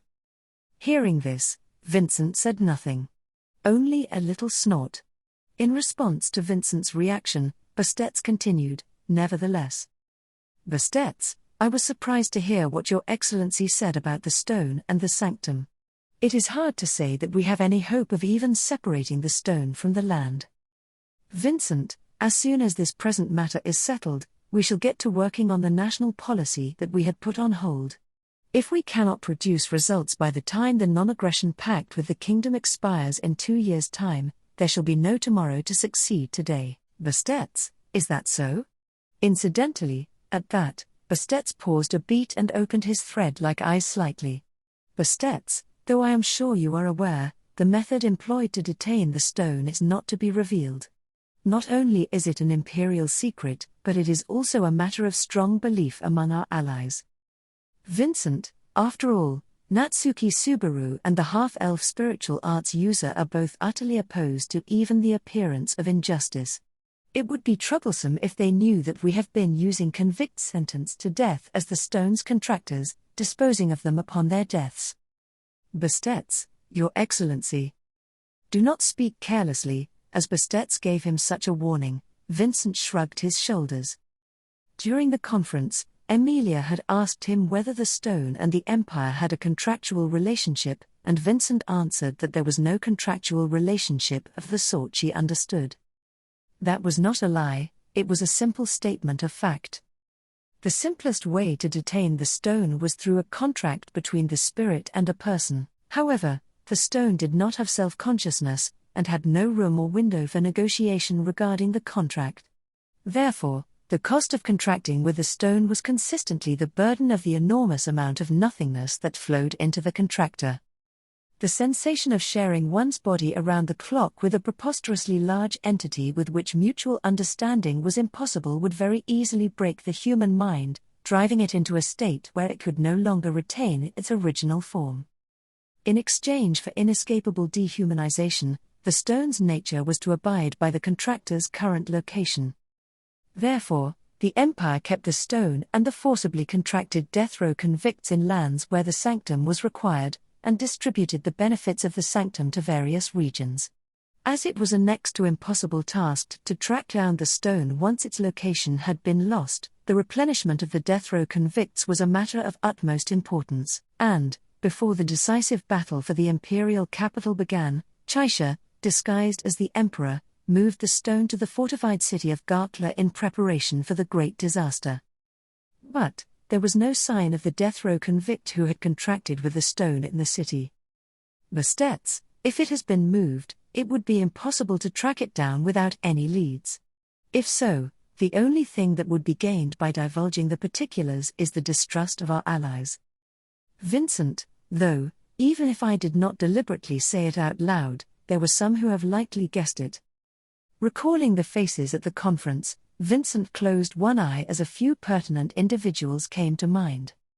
Bastet was correct, they did not want to create internal discord in this situation. Surely the people who had guessed this and did not speak up had the same intention. In any case, once it had been stolen from the fortified city, the stone was no longer a usable pawn, but a pending catastrophe whose whereabouts were no longer known. If there was no better solution than to subdue the witch, Sphinx, then even if they deliberately concerned themselves with that existence, there would be no meaning. Vincent, Bastet, Your Excellency? Suspicious of Vincent's reaction, who had suddenly fallen silent, Bastet called out to the Emperor. At that call, Vincent shook his head with a no. For a moment, a certain thought crossed his mind, but it was too slim of a possibility to include in his future plans. Much less, with the one whose difficulty to handle was second only to the most difficult being in the Empire to rein in. Vincent, if there was any possibility of grasping the stone's whereabouts, it would be with someone akin to a hound with a keen nose for extraordinary prey, but that is too high of a hope. At the same time, somewhere in the Imperial capital of Lupagana. In the darkness, lying on the damp and hard ground, it remained unmoving. It bore the weight of wounds. The exhaustion of its mind and body also played a large part. However, the greatest reason as to why it could not move was that a wound had been suffered to a part of itself far more important than the heart. A wound to the soul was the reason. That which it had always continued to pray for and believe in since long ago had been denied, and fell to the ground. From the time it was born until today, even though there was absolutely nothing that it had treasured more, it had been rejected by none other than that very treasured something. It had lost sight of its reason, its meaning for living. It had relinquished its own value, reason for being, and the things it could do. But, while sprawled out on the dampened ground, its chest rose and fell in respiration, and it muttered, Princess. To the person who had denied its meaning, as if clinging, as if praying, in a feeble voice, it muttered. And it merely continued to weakly mutter. And it merely continued to weakly mutter.